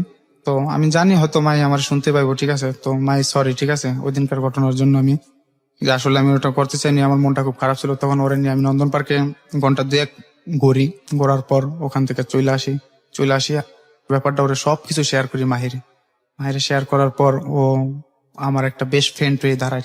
মোবাইলের কথা নিয়ে আমার এই চাকরি একবার চলে যায়, যে মোবাইলে প্রচুর কথা বলি, এই যে হোটেলে যে ম্যানেজারি করি আমি, তো আমার পোস্টটা খুব ভালো এই এলাকার। তো আমার এটা কি আবাসিক হোটেল ছিল? না, এটা খাবারের খাবার হোটেল? হোটেল রেস্টুরেন্ট, ঠিক আছে। তো এটার ম্যানেজারি করি, কিন্তু আমি অতিরিক্ত মোবাইলে কথা বলি ওর সাথে, ওই কারণে ব্যবসার একটু দেয়, কিন্তু ওনারা আমার না করে দেওয়ার পর তারপরে কিছুদিন পর ওনারা আবার আমার অ্যাকসেপ্ট করে, মানে চাকরিতে জয়েন দিতে বলে। তো জয়েন দিতে বলে মতন মনে করেন যে এইভাবে আর চলে না, মানে আমি ওর ছাড়া থাকতেই পারতেছি না, কথা ছাড়া।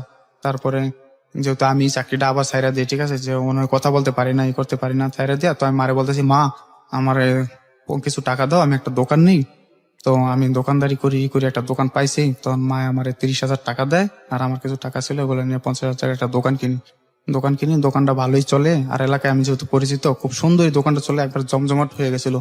হয়ে যাওয়ার পর এখন বলতেছি দেখো আমি তো যে কোনো একটা ব্যবসায় নামছি, এখন যদি তুমি আসো আমার কোনো সমস্যা নাই, আমরা চলতে পারবো, এরকম যেরকম কথাবার্তা চলে আর কি এরকম। তো ও আবার আগে থেকেই আমারে বলতো যে আমারে তুমি নিবা, আমি তোমার কাছে যাবো, এমন মিলে উপস্থাপন করবা যাতে আমার বাপ মা ভাই বোন কেউ বলতে না পারে তোমার কাছে গেলে আমি ভুল করছি এই সেই, ঠিক আছে? তো বিষয়টা এরকমও বলতো, যেরকম ওরে 5 জিনিস দেওয়া, যেরকম স্বর্ণের জিনিস মিনিস এগুলা সবকিছু দেওয়া। তো আমি বলতেছি অসুবিধা নাই, আমি আমার সাধ্য মতো তোমার সবকিছু দেবো, যাতে তোমার বোন কোনোদিন না বলতে পারে যে তুমি আমার কাছে এইসব ভুল করছো। তো হঠাৎ করে ওরে দেখতে আসে, প্রায় দেখতে আসে, তো আমারে বলতেছে যে আমি কিন্তু আর পারতেছি না কন্ট্রোল করতে, প্রায় দেখতে আসে বিয়ার ঠিক হয়ে যায়, এই হয়ে যায়, আমি চলে আসবো। তখন আমি বলতেছি তুমি আসো, অসুবিধা নেই, এখন আমার ব্যবসা বাণিজ্য আছে, তোমার নিয়ে চলার মতো অ্যাবিলিটি আমার আছে, তুমি আসো। তখন ও আমার বলতেছে যে আসতে পারি, আমি কিন্তু রূপালী না, জেসমিন না, ওই ওর চাস্তো বোনের নাম করলো, ফুফুর নাম করলো, যে আমি আমার আলাদা একটা চাহিদা আছে। তো আমি বলতেছি কিরকম? কয় আমি কোনো নর্মাল ইয়ে থাকতাম না, নর্মাল এভাবে চলাফেরা করতাম না। তখন আমি বলি কিসে থাকবো? কয় আমার ভালোবাসায় রাখা লাগবো, আবার ই করা লাগবো, ভালোভাবে রাখা লাগবো। তো আমি বলতেছি কেউ কোনোদিন চায় না যে তার বউটা খারাপ থাকুক, তো তুমি আসো। তখন ও আসবো আসবো এরকম করে, তখন আমি দোকানটা বিক্রি করে দিই। যেহেতু দোকানটা বিক্রি করলে 50-60 হাজার টাকা আমার হাতে থাকবো, তখন ওরা নিয়ে আমি কিছুটা হলেও ভালোভাবে একটু চলতে পারবো। কিন্তু ও আমার বলে না যে দোকানটা বিক্রি করে দিই, কিন্তু আমার নিজে থেকে আমি দোকানটা বিক্রি করে দিই। এবং আমার বাড়িতে জিজ্ঞাসা করে যে কেন দোকান বিক্রি করছে এই সেই, তখন আমি বলি যে বাড়িতে মিথ্যা কথা বলি। মা বলে যে তোরা আব্বার কাছ থেকে কত কষ্ট টাকাগুলো লয়ে দিছি, আর টাকাগুলো আমি বাড়িতে দেই না। তারপরে মনে করেন যে ঈদের কিছুদিন আগে দোকানটা বিক্রি করে দেই, তখন ওই যে হোটেলে ম্যানেজার করতে ওই মালিকে বলতেছে যে যাই হোক ঈদের বাড়িতে করতে যা, তো তুই আমার দোকানে আবার লাগা যাইস, আবার দোকানে লাগা যাওয়ার পর ডিটিমিটি ঠিক মতো করিস। তখন আমি বাড়িতে অনেকটা পয়সা জায়গা একবারে, যেহেতু টাকা পয়সাগুলো দিছে করছি, আমি বাড়িতে টাকা পয়সাগুলো দিই না। মার সাথে আমার খুব একটা সম্পর্কটা ডিল হয়ে যায় বাড়িতে। তারপর যাই হোক আমি মারে বলি যে মা অনেক টাকা দেনা ছিলাম, দিছি, মাইসে তো সহ্য করবো, তো মাইসে তো সহ্য করবো না, তোমরা তো করবা, ঠিক আছে? তো আমি টাকাটা খায়া ফেলেছি, নষ্ট করেছি। আসলে টাকাটা আমার কাছে ছিল শুধু ওর একটু সুখে রাখার জন্য এই কাজটা করা। তারপরে মাঝখান্দা ওর সাথে ঈদের টাইমে দেখা করতে যাবো, তো বলছে যে আশা তুমি আসো। তখন দেখা করতে গেলাম, ওর চাস্তো বোন মুন্নি, ওর একটা কাজিন আছে, ওগুলার নিয়ে আসছে, জোসনা, ওগুলার নিয়ে আসছে, আর ওদের কয়টা বয়ফ্রেন্ড ছিল নিয়ে আসার পর ওই পাঁচচর ওখানে একটা সুন্দর জায়গা আছে উপসর, ওখানে দেখা করলাম। দেখা করার পরে ও আমারে বলতেছে যে সবকিছু তুমি তো আমার সাথে খুব রাগ দেখা কথা বলো, এই করো, তো সবকিছু গোছাও, আমাকে কিন্তু শেষ পার্ট। আমিও বলতেছি এরকম, ও বলতেছে আমার কথা মতো এইভাবে চলা লাগবে, এই করা লাগবে, সেগুলো তাইলে কিন্তু আমি আছি। মানে এটা সামনাসামনি গেলে শাসন করে আর কি, যে চোখ। আর আমি ওর সামনে গেলে খুব ভয় পাইতাম, কোনোদিন মানে মুখ উচ্চা করে এই করে বলতাম না। এমনকি ওর পাশে বসতো, আমি ওর অনুমতি নিয়ে বসতাম যে আমি কি তোমার পাশে একটু বসতে পারি? তখন ও বলতে অসুবিধা নেই, তুমি বসো। তখন আমি বলি না, তুমি যদি কিছু বলো এসে, তখন ও আনে, ও বসে কথাবার্তা বলার পর ওদের কাছ থেকে ওরা আমি আলাদা নিয়ে আসি, যে ওদের সাথে আমি দেখা করবো না, শুধু জ্যোৎস্নার সাথে দেখা করি। জ্যোৎস্না আগে কখনো আমার দেখে না। তো দেখা করার পর জ্যোৎস্না চলে যায়, ওরা আমি আলাদা পার্সোনাল ভাবে কথা বলি। পার্সোনাল ভাবে অনেক কথা বলার পর ওরা চলে যায়, মানে আমরা এক পর্যায়ে একটু ভিতর সাইডে বসি। আর ওদিকে মুন্নি তো ফোন দিয়া পাগল, মুন্নি ভাবতেছে যে ও আমার সাথে চলে আসছে, ও তো কান্নাকাটি, যে যদি ও জসিমের সাথে জায়গা তাহলে তো বাড়িতে আমি কি জবাব দিমু, এরকমই দিমু। যাই হোক, মন থেকে চলে আসার পর এখন আমি সবকিছু ওই দোকানে কাজ করি, খুব সুন্দর মতোই করি। কিন্তু ভাইয়া আমি কাজ করি কথা ঠিক, কিন্তু আমি একটা টাকা কোনো কিছু করে ভাঙ্গি না, এরকমই করি না। এর মাঝে আবার আমাদের এখানে গাজীপুরে একটা সমস্যা আছে, রাত্রে বেশিক্ষণ দোকান খোলা রাখলে পুলিশে ধরে নিয়ে যায়। তো আমার 2বার ধরে নিয়ে গেছে। নিয়ে যাওয়ার পর আমরা একটা সমিতি করি, আমাদের চাঁদপুরের লোকেরা আর কি, দৈনিক 50 টাকা করে, যদি কারো বেশি সমস্যা হয় তাহলে আইনি লড়াই করবো এই টাকাটা দিয়া। তো ওখানে ওর নামে একটা সমিতি করি, এখানে প্রায় 30,000 টাকা জমা যায়। তো আমি ক্যাশ ক্যাপিটাল ভালোই জোগাই। আর মার সাথে ও প্রতিদিন কথা বলে কিভাবে যাইবো, ই করব, আসবো, সবকিছু। মা আর সাথে ও একবারে জয়েন্ট ফ্যামিলি, যেরকম এরকম কথাবার্তা বলে, সবকিছু শেয়ার করে, ও আমার সবকিছু বলে। এর মাঝখান ও ডাকা আসে ওর বোনের ছোট বাচ্চাটার অসুখ, শিশু হাসপাতালে ভর্তি হয়। শিশু হাসপাতালে ভর্তি হওয়ার মতন ও আমার বলে যে আমি ওরে বলি তুমি আমার সাথে একটু দেখা করো। তো বলতেছে তুমি হাসপাতালে আসো। তাই আমি বলছি আপারে কি বলবো, তা আপারে বলবা যে এরকম এরকম জেসমিনেতে শুনছি আপনার ছেলে অসুস্থ, তাই আমি আসলাম। তো আসার পর আমি আস্তে আস্তে দেখা করতে আস্তে আস্তে ও হাসপাতাল থেকে সিট কাটটা দেয়। সিট কাটটা দেয়, ও বাসায় যায়। বাসায় যাওয়ার পর ওরে বাসা থেকে আমি অনেক কৌশলে বাড়ি করার পর পরে এর বাদে ওরে নিয়ে আমি শিশু মেলায় ঘুরতে আসি আর কি। শিশু মেলায় ঘোরার পর বিকালবেলা ওরে ই করে দেয়। শিশু মেলায় ঘুরতে এসে একটা জিনিস দেখতে পাই, ওর মোবাইলে মেসেঞ্জারে আমি ঢোকার পর দেখি যে একটা ছেলের আইডি থেকে ওরে লেখা, হাই জান, কি করো? তো আমি বলতেছি এটা কি? বলতেছে এটা আপার ননদের ই তো আপার ননদেরই, তো ওরা ও দুষ্টামি করে আমার এই করছেন যে ওরা ফেক আইডি স্যালারি দিয়া। তো আমি বলতেছি আমি খুব রাগ করি, অনেক রাগ করে মতন ও আমার বোঝা এই করে। তো এখানে আমরা কিছু ফটো টটো তুললাম, চলে আসলাম। চলে আসার পর এখন সবকিছু রেডি, ও আসবে। বের হয়ে আসবে। ও বের হয়ে আসবে। তখন আমি বলতেছি কবে আসবে এসে, তখন ও আমারে বলে যে যেখান থেকে দেখতে আসছিল ওই জিনিসটা কাইটা গেছে কাইটা যাওয়ার পর এখন আমি ফিরে আসি। তো তুমি যদি একটা মাস বেশি কাজ করো, তো এখানে যদি 10,000 টাকা বেশি ইনকাম হয়, তো এটা তো আমাদের ভবিষ্যতে আমাদের ছেলেপেলে হবে বা আমাদের সংসার জীবনে এরকম লাগবে, প্রভাব ফেলবো, ঠিক আছে? তো আমি যতদিন পারি বাড়িতে ম্যানেজ করে থাকি, যেদিন না পারবো এদিন তোমার কাছে আমি চলে আসবো। তো এদিক দিয়ে আবার বাড়িতে আমি একটা স্বর্ণের চেইন বাড়িতে আছে, মারে বললাম যে মা আমি তোমার টাকা দিই, স্বর্ণের চেনটা ওর জন্য রেখে দাও আর কানের দুলগুলা ই করো। তো মা বলতেছে অসুবিধা নেই, আমাদের আর কে আছে, ওই তো পাইবো। আর ওরা আমি বলি যে যেদিনকে আমি তোমার বিয়ে করবো ওদিনকে তোমার একটা আংটি গিফট করবো আমি, ঠিক আছে? তো আর নাকের ফুল তো অ্যাভেলেবেল পাওয়া যায়। ওর আবার একটা ছিল, ও কখনো বলতো না, মানে এভাবে আকারে কিন্তু বুঝাইতো যে আমার একটা হার। তো আমি বলতেছি দেখো আমি আস্তে আস্তে যদি যখন আবার সয় সম্পন্ন হবো তখন আবার আমি তোমার বানায় দেবো, ঠিক আছে? যেহেতু আমি তোমার অনেক ভালোবাসি, ঠিক আছে? তোমার এগুলো বলা লাগবে না, আমি তোমার দিমো অনেক, ঠিক আছে? তখন এভাবেই তখন এই সে ফাঁক দিয়ে আবার মনে করেন যে আমার একটা দাঁতে খুব প্রবলেম হয়, দাঁতের প্রবলেম হয়।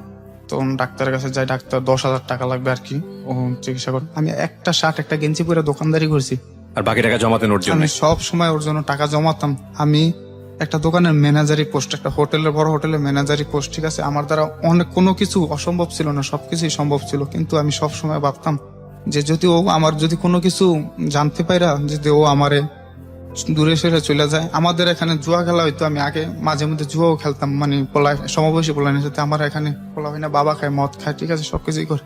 কিন্তু কসম আল্লাহর আমি কোনো দিন একটা দিন মানে এরকম কিছুই করতাম না যে আমার সমবয়সী লোকেরা বলতো যে তুই এত ভালো হয়ে গেছিস যে এই সে, ঠিক আছে? আমি কোনো দিন কোনো নেশায় জড়াইনি, কোনোদিন কোনো কিছু এর মধ্যে জড়াইনি। শুধু ওর কথা চিন্তা করে আমি জানি যে ও যদি আমার কোনো কিছু জানতে পারে তো ও আমার ছাইরা চলে যাবো। ওরে বয়ে বয়ে এরকম মানে কোনো সময়ই করতাম না। তারপরে আসার সময় হয়েছে, এখন আমি এর ফাঁকে মার একটু দেখা করার জন্য বাড়িতে গেলাম। হঠাৎ ওর চাস্তো বোন আমার ফোন দেওয়া বলতেছে জসিম তুই কি ভালোবাসিস খুব? পরে আমি বলতেছি হ্যাঁ।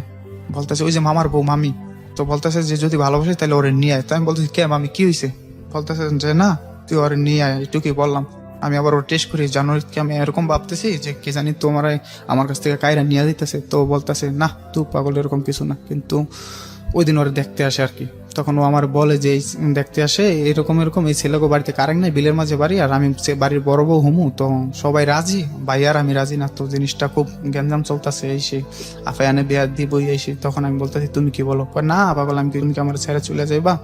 কখনো আমার ছেড়ে এরকম যাইবা গা? তো বলতেছে যে পাগল, যে আমরা যেই পর্যায়ে গেছি গা কত কিছুর মধ্যে, ঠিক আছে, আমরা এই পর্যায়ে গেছি গা, তো এখানে কোনোদিন সম্ভব না। হয়তো আমি তোমার ছেড়ে যাইতাম, আমি ভালো একটা স্বামী পাবো, কিন্তু তোমার মতো কেউ আমার ভালোবাসবে না। আমি তো সুখী নাও হইতে পারি, আমি তোমার ছেড়ে যাবো না।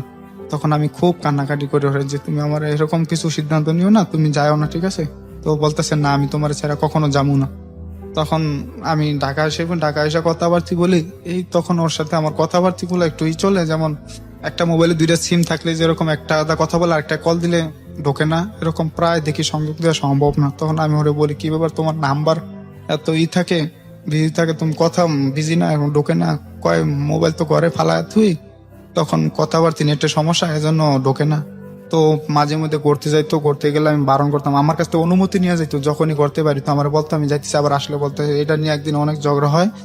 ঝগড়া হওয়ার পর আমার বলতো তুই আমার চলাফেরার মধ্যে এত বাধা দেস কি লেগে, তুই আমার বাধা দেওয়ার কে, ঠিক আছে? আমি কি তোর মনের মতো চলবো নাকি? তা আমি বলতেছি আজকের পর থেকে তুমি তোমার মন মতোই চললো, আমি কোনোদিন বাধা দেবো না। আমার বলতো তুমি কেন বাধা দাও আমার এইটুকু না? দেখো আমি আমি পত্রিকা পড়ি, সবকিছুই পড়ি, ঠিক আছে, আমি 2-3টা দৈনিক জাতীয় পড়ি, ঠিক আছে? তো আমি দেখি যে এরকম বয়ফ্রেন্ডের সাথে একজন দেখা করতে যায়, ওখানে র্যাপ হয়, ওখানে মানে দর্শন হয়, ঠিক আছে? এইসব যদি তোমার কিছু হয়ে যায় তাহলে আমি কি নিয়ে বাঁচবো, ঠিক আছে? আর আমি তো তোমার কোনোদিনও ফালাইতে পারবো না, ওই বাঙ্গা জিনিস নিয়ে আমার সারা জীবন থাকা লাগবো। তখন ও আমার বলে সরি, আমি আর কোনোদিন তোমার কথা ছাড়া কোনো জায়গায় যাবো না। এখন ওর সাথে আমার কিরকম যেন একটা ডাউটই, ও আমার সাথে আড়ায় সবকিছু চলেই করে, মানে কথাবার্তা গুলো এই লাগে। তারপরও আমার বিশ্বাস এখন এই যে 2018 সালের ফেব্রুয়ারি মাসের 14 ফেব্রুয়ারি ওর সাথে আমার দেখা করার কথা, কোথায় দেখা করবো এই সে। ও বলতেছে যে আমি জেসমিনের কালাগো বাড়িতে জেসমিনের মারে ম্যানেজ করছি, আমি জাসমিনের খালাগো বাড়িতে যাবো। কথা ছিল মুন্নির মামির বাড়িতে দেখা করবো। ভ্যালেন্টাইন ডে উপলক্ষে। হ্যাঁ ভ্যালেন্টাইন ডে হচ্ছে মুন্নির মামি আছে, ওর মামা বিদেশ থাকে, তো ফ্ল্যাট নিয়ে থাকে, ওখানে দেখা করবো। তো আমি শিবচর বাজার, তো আমি বলতেছি যে অসুবিধা নেই, পরে ও ডেটটা ক্যান্সেল করে ভ্যালেন্টাইন ডে তে ফালায়। ভ্যালেন্টাইন ডে তে ফালানোর পরে দেখা সাক্ষাতে সবকিছু প্রস্তুতি চলে। তো আমি বলতেছি যে তোমার কি কি লাগবে তুমি এরকম বলো। ও বলতেছে আমার কিছুই লাগবে না, আমি এদিকে টু পিস বানাইছি, তোমার পছন্দ জামা কাপড় বানাইছি, তো তুমি আমার জন্য দুটো সাদা ওড়না নিয়ে এসো, সাদা ওড়না নিয়ে এসো আর এমনি একটা স্প্রে নিয়ে এসো। তখন আমি বলতেছি আচ্ছা ঠিক আছে। আর আমার জন্য মার্কেট করে এরকম করার পরে এখন জামু।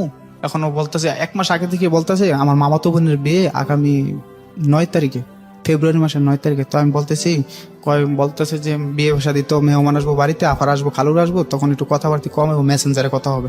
তখন আমি বলতেছি আচ্ছা ঠিক আছে। তখন কিন্তু আমাদের কথাবার্তি হয়। তখন ও হঠাৎ ফেব্রুয়ারি 8 তারিখে আমারে বলতেছে যে 7 তারিখে বলতেছে বাড়িতে মেহমান আসছে, তো আমি বিকালে ফোন দিয়ে কথা বলবো না। তাই আমি বলতেছি আচ্ছা ঠিক আছে, সকালে কথা বলে রাখছি, রাত্রে কথা বলতেছি। 8 তারিখে সকালবেলা ও আমার উইশ করলো হ্যাপি প্রপোজ ডে। ওকে। আমি বলতেছি ওয়েলকাম, ঠিক আছে, কথা হতে বলতেছি। এক পর্যায়ে মারে ফোন দিয়া বলতেছে যে আন্টি আমার বিয়ে। তো মানে আপনার মাকে?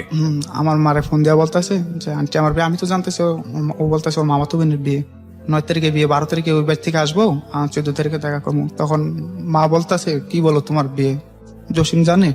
পরে বলতেছে না জসিম জানে না, আপনি কি চান আপনার ছেলের কোনো ক্ষতি হোক? কয় না। তো তাহলে ওরে বললেন। তো মা বলছে কেমন সম্পর্ক হলো, এতটা বছর সম্পর্ক কইরা এত কিছুই করে তুমি এখন বিয়ে হয়ে যাইতেছো, তুমি কি সত্যি বলতেছো? হ্যাঁ আমি সত্যি বলতেছি, আমি আমার বাপ মার মধ্যে বিয়ে বসতেছি। তখন ও আবার আমারে ফোনে মা আবার আমার বইলাতে যে জসিম এরকম এরকম রিক্তার বিয়ে। তো আমি বলছি না মা, ওর মামা তো বোনের বিয়ে, ও তো দুষ্টামি করছে হ্যাঁ তোমার সাথে। তো আমি ফোন দিয়ে জিজ্ঞেস করি তুমি মার সাথে কি বলছো?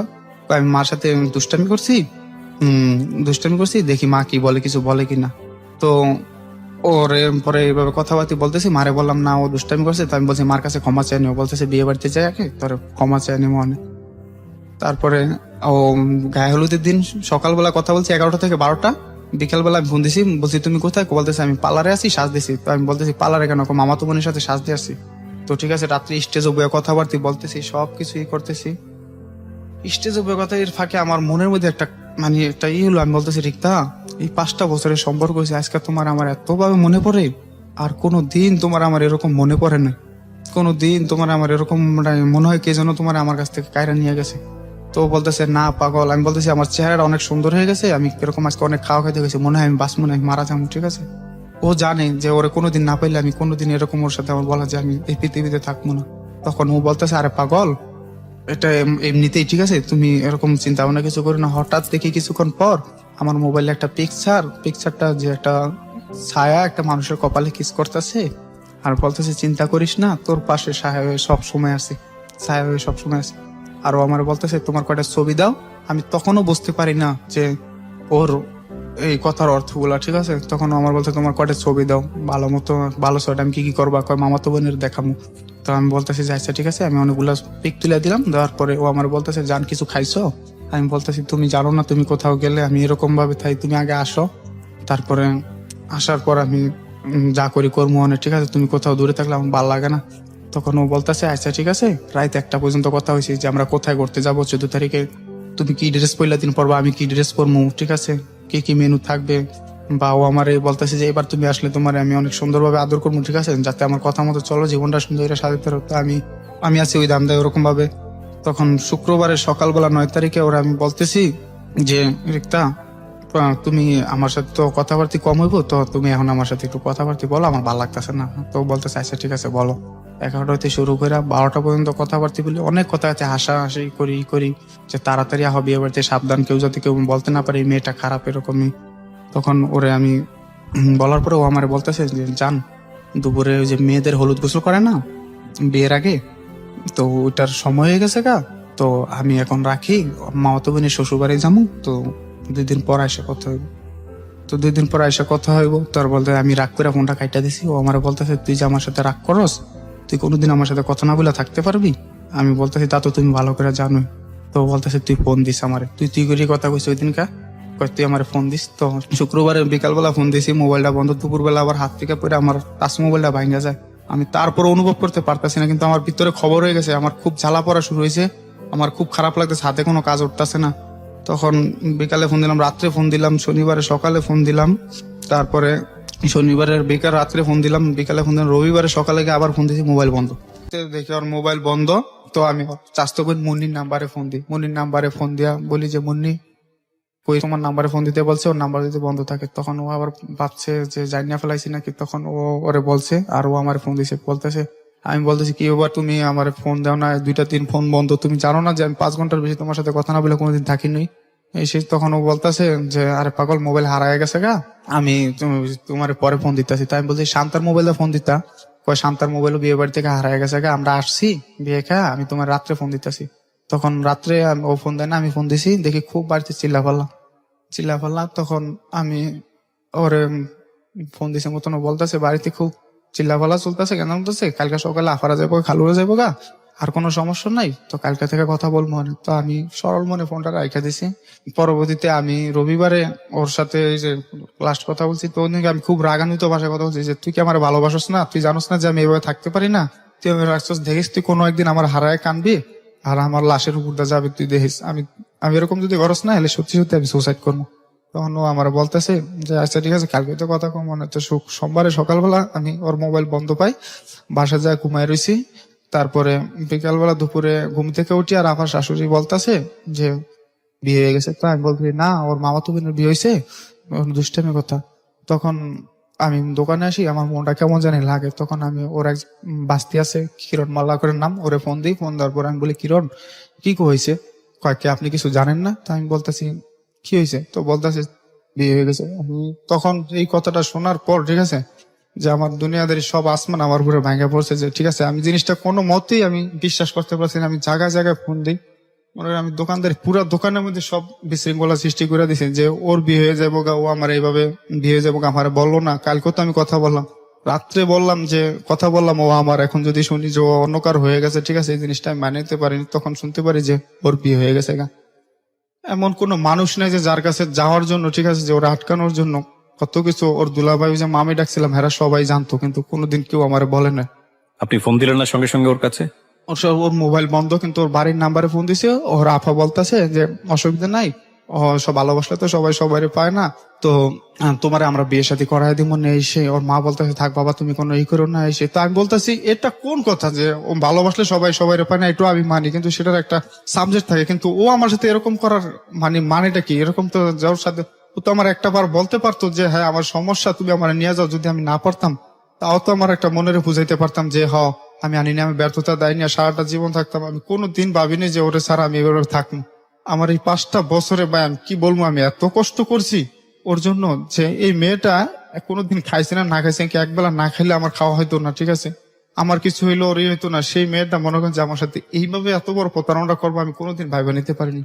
আমি ওই দিন দুপুরবেলা এত কান্নাকাটি এক পর্যায়ে, ঠিক আছে, আমার দোকান তো সব স্টাফ সবাই হতবাক। আমাদের প্রেমটা এমন ছিল যে আমাদের সবাই জানতো, যে একটা মুভির প্রেম যেরকম হয় এরকম ছিল, সবাই জানতো, সবাই অবাক যে এটা কি হইলো, এটা কোনো কিছু না। আমার তো যে আমি বাঁচবো না, আমি মরে যাবো, আমার এরকম মাথার মধ্যে একটা হয়ে পড়ছে, ঠিক আছে। তখন আমি চিন্তা করি যে আমি যদি এরকম কিছু করে ফেলাই, ঠিক আছে, আমি আমার কতদিন আগের ঘটনা এটা? এটা হলো গায়ে যে 14 ফেব্রুয়ারি গেল, এই 2018 সালের 14 ফেব্রুয়ারি, হ্যাঁ, 12 এই তো তারিখ। কয়েক মাস আগের। হ্যাঁ কয়েক মাস, 12 তারিখ আগে 12ই ফেব্রুয়ারি জানতে পারি ওর বিয়েটা হয়েছে। তখন আমি চিন্তা করলাম যে আমি ওর বাপেরে এই 10টা বছর এতটুকু বয়সে যে বাইরে হয়েছে অন্তত পর্যন্ত কিছু দিতে পারিনি। আমার আব্বার কথাটা আবার অনেক মনে পড়ে গেল। আমি মারে ফোন দিয়ে বললাম যে মা তুমি চলে আসো, যদি আমার বাঁচিতে চাও, যদি চলে আসো, ঠিক আছে, আমি মনে হয় আর বাঁচবো না। তখন ওর দুলাভাইয়ের কাছে গেলাম, পাউডি বেড়া জড়া ধীরে বললাম যে দুলাভাই মামা তুমি ওর এই করো, ওর একটু ফেরানোর ব্যবস্থা করো। মামানির পাউডি বেড়া জড়া ধরছি, কিন্তু কেউ, ওরা জানতো সবাই আমি কত টাকা পয়সা নষ্ট করছি মানুষগুলার ঠিক থাকার জন্য, সবাই জানতো, কিন্তু কেউ আমার একটু বলেও না যে ওর বিয়েটা হয়ে যেতেছে বা হইতেছে। আজকে আমার মানুষের ভালোবাসলে পায় না, আমি মানি, কিন্তু এত বড় প্রতারণা করো তো ঠিকানা। ওর সাথে আমার শুধু ভালোবাসার সম্পর্ক ছিল না, ওর সাথে আমার আত্মার সম্পর্ক ছিল। ওর ভালোবাসায় আমি শিখছি যে জীবন কি জিনিস, টাকা পয়সা কি জিনিস, সময়ের মূল্য কি জিনিস। ওর কথা চিন্তা করে আমি কোনোদিন কোনো খারাপ কাজে যাইনি। ওকে, আমি আমার লাইফের শ্রেষ্ঠ চাকরিগুলো সবকিছু বিসর্জন দিয়েছি। এখন ও যে আমার সাথে এত বড় প্রতারণা করছে, এটা আমার কাছে কোনো মনে হয় না যে ও আমার সাথে অপরাধ করছে। আমার দিক থেকে আমি এখন ওরে মানে ভাবি যে ও আমার কাছে নিষ্পাপ আছে, আছে। আমি একটা মাস কোনো মানে শুধু দরজা আটকে কাঁদছি, কোনো ভাত পানি কিছু খাইতে নেই। এমনও দিন গেছে যে বলছি, আল্লাহ তুমি আমার 5টা মিনিট ঘুম দাও, আমি ঘুমাইতে পারিনি। আমার যে কত কষ্ট গেছে, কত মানুষ এই সময়টা কে ছিল আপনার পাশে? এই সময়টা আমার মা আমার পাশে ছিল। আমার মা শুধু 2টা দিন আমার পাশে ছিল, তারপরে চলে গেছে। সবাই আমার পাশে ছিল, আমার সান্ত্বনা দিত যে এরকম কিছু করিস না, ও ও তোর লাভ হইলো, তোর কাছে ফিরে আসবো বা এরকম করবো। তখন মানুষের সাথে যখন একটু কথা বলতাম তখন আমার ভালো লাগতো, কিন্তু একা একা আমি করছিতেই করতাম না। তারপর তো এটা তো আদি যুগের প্রেম না, এটা ডিজিটাল যুগের প্রেম। মেসেঞ্জারে যাওয়ার ছবিগুলা দেখলে, ওর কথাগুলা দেখলে, ঠিক আছে আমি আর মাইনে নিতে পারি না। কিন্তু যেই মানুষটার সাথে আমি অবাধে কথা বলছি, কোনো কিছুই ছিল না, সেই মানুষটার সাথে আজকে কথা বলতে গেলে আমার অনেক বড় দেয়াল টপ হইতে হয়। ওর সাথে আমি কথা বলতে পারি না, বিশ্বাস করেন ভাই। ওর সাথে কথা বলতে না পেরে এতটাই ইমোশনাল হয়ে গেছিলাম যে আমার বেঁচে থাকাটাই খুব কষ্ট। আমি মনে হয় যে আমি আর বাঁচবো না, আমি আর এরকম করবো না। রাইট, আমি সেজন্যই বলছিলাম যে এই সময়টা আপনাকে সাপোর্টটা কে দিয়েছে? মা সবচেয়ে বেশি, মা তারপরে নাকি অন্য তারপরে কেউ? সবাই আসছে, আত্মীয় স্বজন, সবাই আমার বন্ধু বান্ধব সবাই এসে দিছে। এক পর্যায়ে বাড়িতে নিয়ে যেতে চাইছে, কিন্তু আমি বাড়িতে যাইনি। বাড়িতে যাইনি মতন কি করবো, বাসায় একা একা শুধু দিন রাত 24 ঘন্টা 1 মাস থেকে আমি শুধু কাঁদছি ওর জন্য যে আল্লাহ তুমি এই সময় ফোন দিতেন না, যোগাযোগ করতেন না? হ্যাঁ, 1 সপ্তাহ পরও আমার ফোন দিছে। ওই ফোন দিছে, ও তারপর ফোন কি দেওয়ার বলে? পরে বলতেছে যে কেমন আছেন এরকম। তার আমি এত কান্নাকারি করলাম যে রিক্তা তুমি কেন এরকম করলা, তুমি তো জানো যে আমি তোমার সারা থাকতে পারবো না, ঠিক আছে কোনোদিন তোমার সারা বাঁচাটা অসম্ভব আমার। তখন ও আমার, আমি বলছি তুমি কেন এমন করলা, তুমি চলে আসো, আমি তোমার মাইনা নেবো, ঠিক আছে আমি তোমার কিচ্ছু বলবো না, যদি আমি তোমার সুখে না রাখতে পারি তুমি চলে যাও, ঠিক আছে। আমার মা তো আমার ফ্যামিলি তো সবাই জানে, তুমি কেন এমন করলো। ও আমার শুধু একটা কথাই বললো যে প্রত্যেকটা মানুষের জীবনে একটা করে জ্বর আসে, ঠিক আছে, মনে করেন আপনার জীবনে জ্বর আসছে, আপনি জীবনটা সাজায় নেন। এরপরে কি আর যোগাযোগ করেনি? এরপরে বিয়ের পরে 2-3 দিন কথা হয়েছে, কিন্তু ও এখন মানে আমার মনে ঘৃণা ধরানোর জন্য ও আমার সাথে এমন এমন রাব ব্যবহার করে, ঠিক আছে, যে তারপরেও আমি ওরা ঘৃণা করতে পারি না। শুধু ও আমার সাথে অনেক রাব ব্যবহার করে। আহ, আমি ওনার হাজবেন্ড জানে বিষয়টা? না, ওনার হাজবেন্ড জানে না, কিন্তু ওদের এলাকার এমন কোন লোক নাই যে না জানে ওর সাথে আমার এই সম্পর্কের বিষয়টা। আমি ইভেন্ট ওরে না পাই, ওর ব্যথায় এমনও প্রার্থনা করছি আল্লাহর কাছে যে যদি আমার 20টা বছর হায়াত থেকে যায়, 10 বছর কাটেন, আমার এই হাত পাও যদি একটাও যদি নিয়ে যদি সুখী দাও তুমি আল্লাহ, তারপর ওরা আমার কাছে ফিরে দাও। আমি ওর অনেক ভালোবাসি জীবনে, আমি কোনোদিন ভাবিনি ওরা ছাইরে আমি থাকি। আমি আপনাকে কয়েকটা কথা বলি, যদি আপনি আমাকে একটু অনুমতি দেন। যেহেতু আপনি আমার জীবন গল্প শোনেন এবং আপনার আইডিয়া আছে আমি কি ধরনের কথা বলতে পারি। প্রথম কথা হচ্ছে যে এখানে আপনার ভুল কি ছিল, তার ভুল কি ছিল, এগুলা জাস্টিফাই করে কোনো লাভ নাই। বর্তমান সিচুয়েশন যেটা, সেটাই স্বাভাবিক। এবং যেহেতু আমার লিসনাররা অনেকক্ষণ ধরে শুনছেন এই গল্পটা, রাত 1টার পরেও শুনছেন, পুরো গল্পটা অ্যানালাইসিস করলে আমরা যেটা দেখতে পাই যে মেয়েটার দিক থেকে অনেকবার মেয়েটা চলে যেতে চেয়েছে, কিন্তু সামহাও আপনি তাকে যেতে দেননি, আপনার কাছে ধরে রেখেছেন। এই ধরনের ভালোবাসার ক্ষেত্রে জীবনে একটা পর্যায়ে গিয়ে ধরনের দুর্ঘটনা ঘটলেও ঘটতে পারে, এবং এটা জীবন গল্পে এই ধরনের ঘটনা বহুবার এসছে। সেটা আপনার ক্ষেত্রে হয়েছে এবং খুব এক্সট্রিম লেভেলে হয়েছে। মেয়েটা আপনার কাছ থেকে বিয়েটা গোপন করেছে 2টো কারণে আমরা ধরে নিচ্ছি। একটা যেটা হচ্ছে যে আপনি জানলে আপনি বিয়েটা হতে দিতেন না, কোনোভাবেই হতে দিতেন না। আর 2 নাম্বার যেটা হয়েছে যে মেয়েটা আপনাকে যেহেতু ক্লিয়ারলি বলেছে যে সে বিয়ের পরে কিরকম একটা জীবন চায়, সে জায়গা থেকে তার একটা কনফিডেন্ট আপনার প্রতি ছিল না, অথবা পারিবারিক চাপ বা অন্য কোনো কারণে করেছে। তো এটাই হচ্ছে রিজন। কিন্তু সবচাইতে মানে ভয়াবহতম যেই ঘটনাটা ঘটতে পারতো, এখনো ঘটেনি আলহামদুলিল্লাহ, সেটা বলবো যে ফেব্রুয়ারিতে ঘটনাটা ঘটেছে, এখন হচ্ছে মে মাস চলছে। সেই জায়গাটা থেকে আমি যেটা বলতে পারি যে ক্ষতটা অনেক বেশি দগদগে অবস্থায় আছে, কাঁচা অবস্থায় আছে। অবস্থা আছে, আমি এখনো পর্যন্ত ঠিক হইতে পারিনি। আপনি ঠিক হতে পারবেন না, এটা খুবই স্বাভাবিক। 5 বছর ধরে যেভাবে যে ধরনের গল্পটা আপনি বলেছেন, সেটা ঠিক হওয়াটা খুবই খুবই আমার অস্বাভাবিক। কষ্ট হয়ে গেছে, কোন একদিন ও চলে গেছে। আমি তো ওরে বলছিলাম যে আমি তোমারে বইলা গেছি, কিন্তু আমি উত্তরা যখন চাকরি করি তখন তো ও নিজেই আমারে বলছে যে আমি কোনোদিন তোমারে ছাইরা যাবো না। রাইট। ও- আমি ও আপনাকে যে কথাগুলো এখন বলবো সেগুলো আপনি বিলিভ করতে পারবেন না, সেগুলো আপনার কষ্ট দূর করতে পারবেন না, কিন্তু সেগুলোই সবচেয়ে বড় বাস্তব কথা। নাম্বার 1, এই মেয়েটা জীবনে কোনো না কোনো একদিন আপনার কাছে হয়তো ফিরে আসবে, আমি এখনো চাই ও আমার বাসায়, এবং আপনি চান না ফিরে আসুক। আমি একটু বলি আপনাকে, সেটা হচ্ছে মানুষ কখনোই না, একটা মানুষের কাছে কখনোই সব দিক থেকে হ্যাপি না, সব দিক থেকে হ্যাপি না। আমরা দোয়া করব আপনি যাকে লাভ করেছিলেন সে যেন অনেক সুখী হয়, কিন্তু কোনোদিন যদি জীবনে কোনো অভাব থাকে তার কোনো জায়গাটা থেকে, সে আপনাকে মনে করবে। তো সেই দিক থেকে সে হয়তো আপনাকে নক দেবার চেষ্টা করবে।